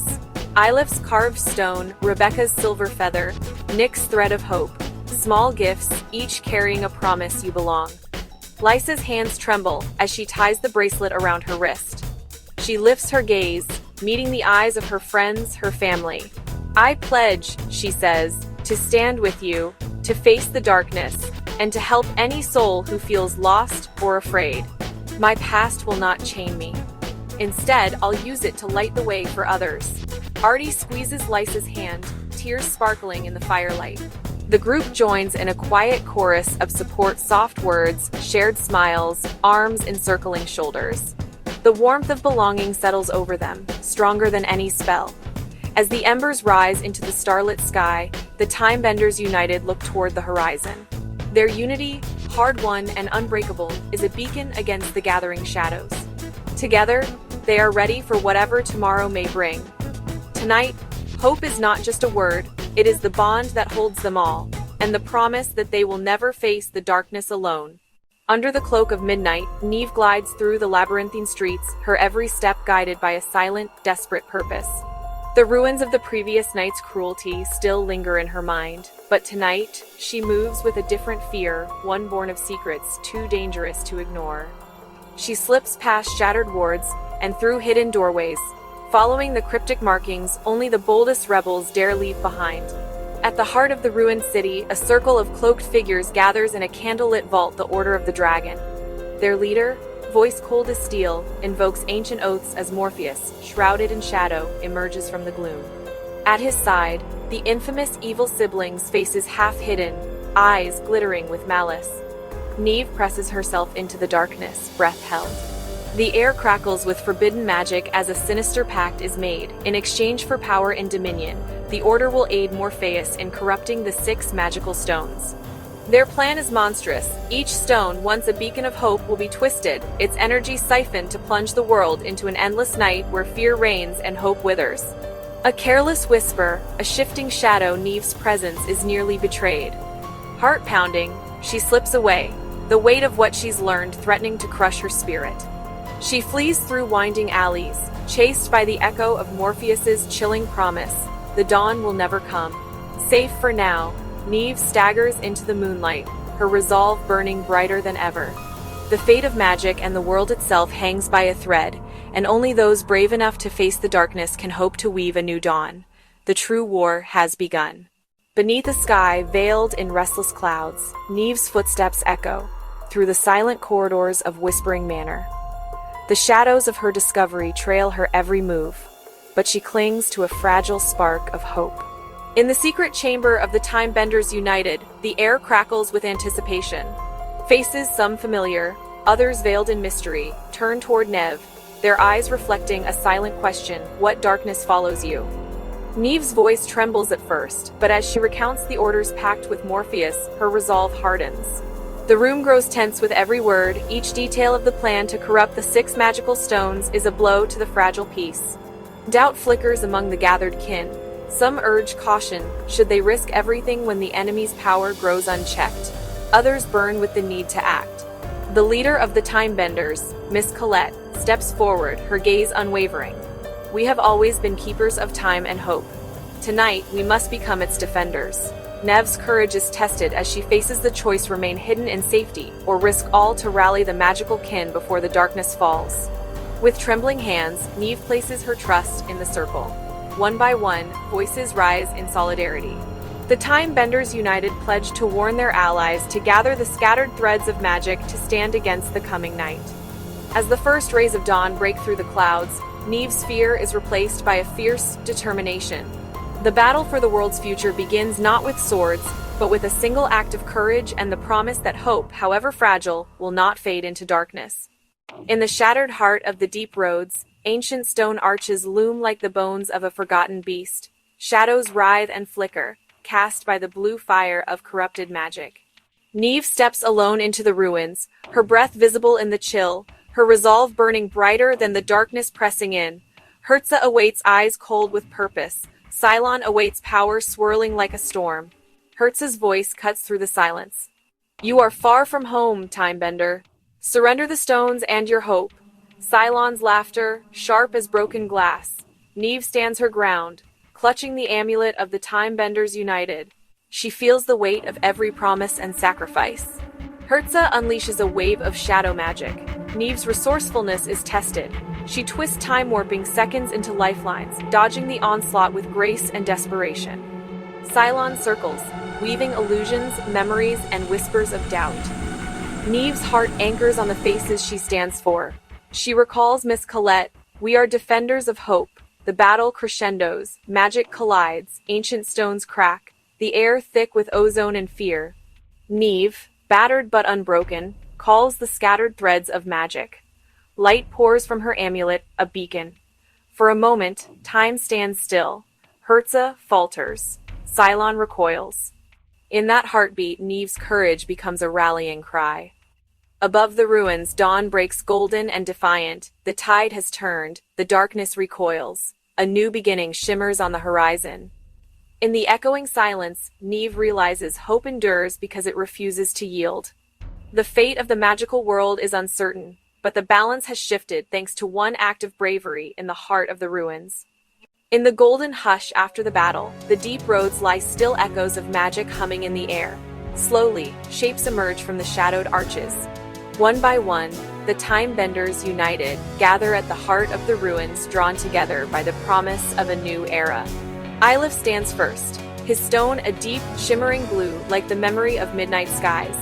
Magria's pendant pulses with emerald green, vibrant and wild, a tribute to nature's unyielding spirit. Rebecca's stone glows silver white, a beacon of resilience and transformation.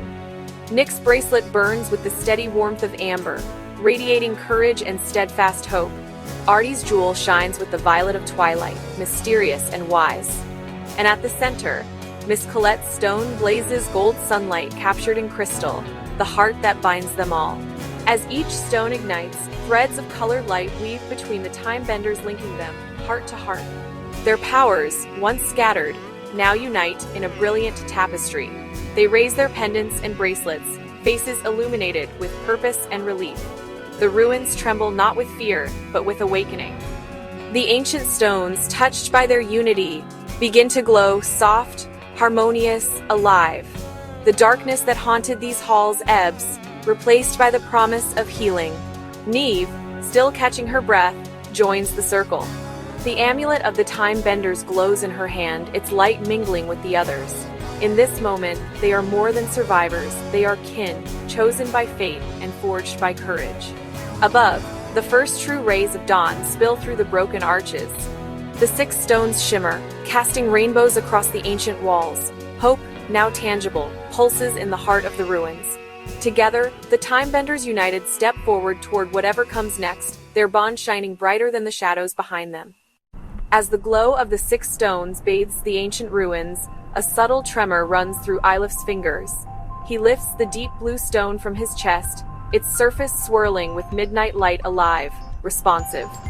A hush falls over the group. Eilif steps forward, eyes closed, breathing in the charged silence. The stone pulses, a gentle thrum against his heart, and suddenly, the world sharpens. Shadows lengthen at the edge of his vision, distant threats, flickers of unrest, the echoes of danger beyond the dawn. Eilif's senses stretch outward, guided by the stone's energy. He feels the presence of his friends, every heartbeat, every hope, every silent fear. With a steady hand, he presses the stone to his palm. Threads of blue light ripple outward, weaving a shimmering barrier around the time benders. It's more than magic. It's a promise no harm will break this newfound unity, not while Eilif stands guard. The others watch, awe flickering in their eyes. The blue radiance wraps around them, soft yet unyielding, like the embrace of a midnight sky.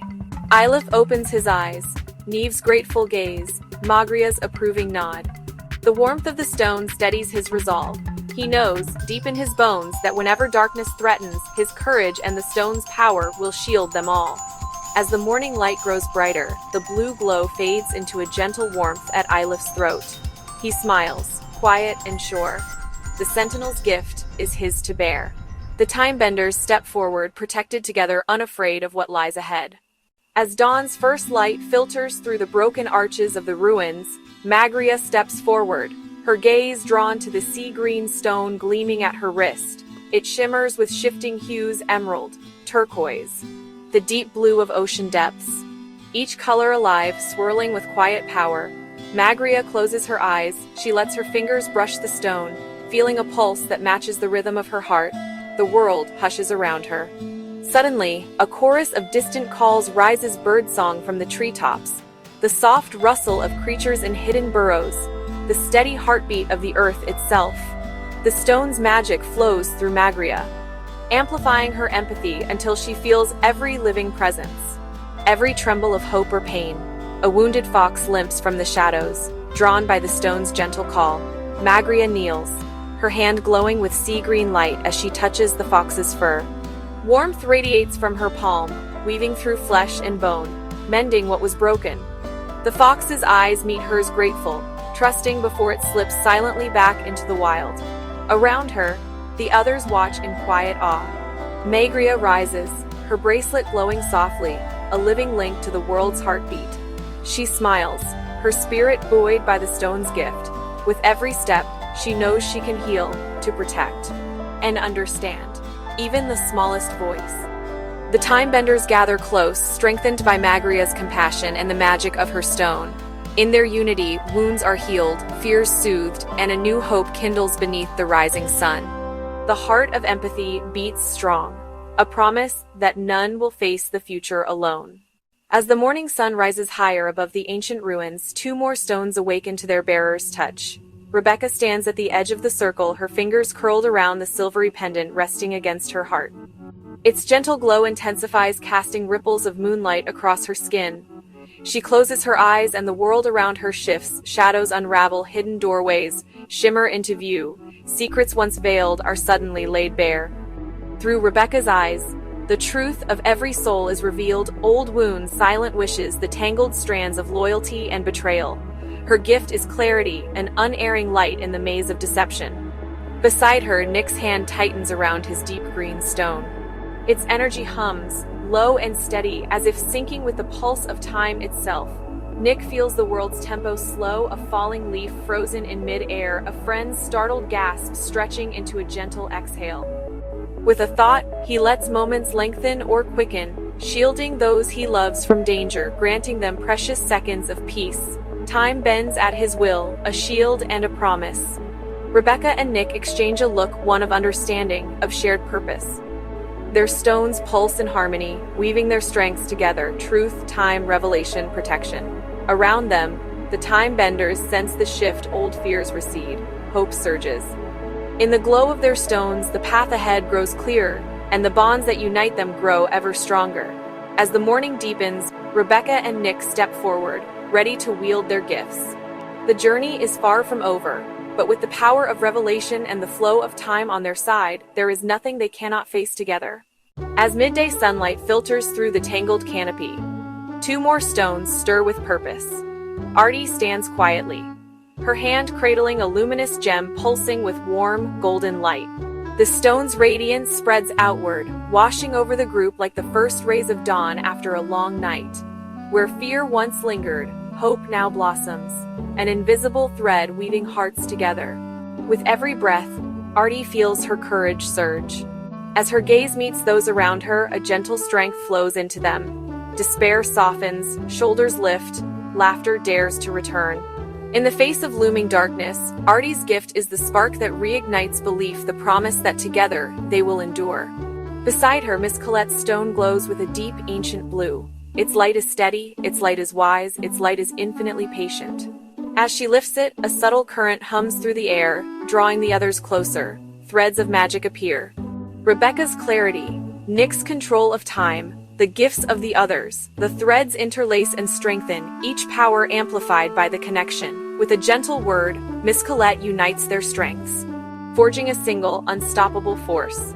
The 6 stones, each a testament to their journey, now pulse in harmony, hope, unity, clarity, time, transformation, healing. In this moment, the Timebenders stand together, their hearts and magic bound as one. The path ahead may twist and darken. With hope to inspire, unity to empower, they are ready to face whatever fate demands. The 6 stones glow brighter than ever,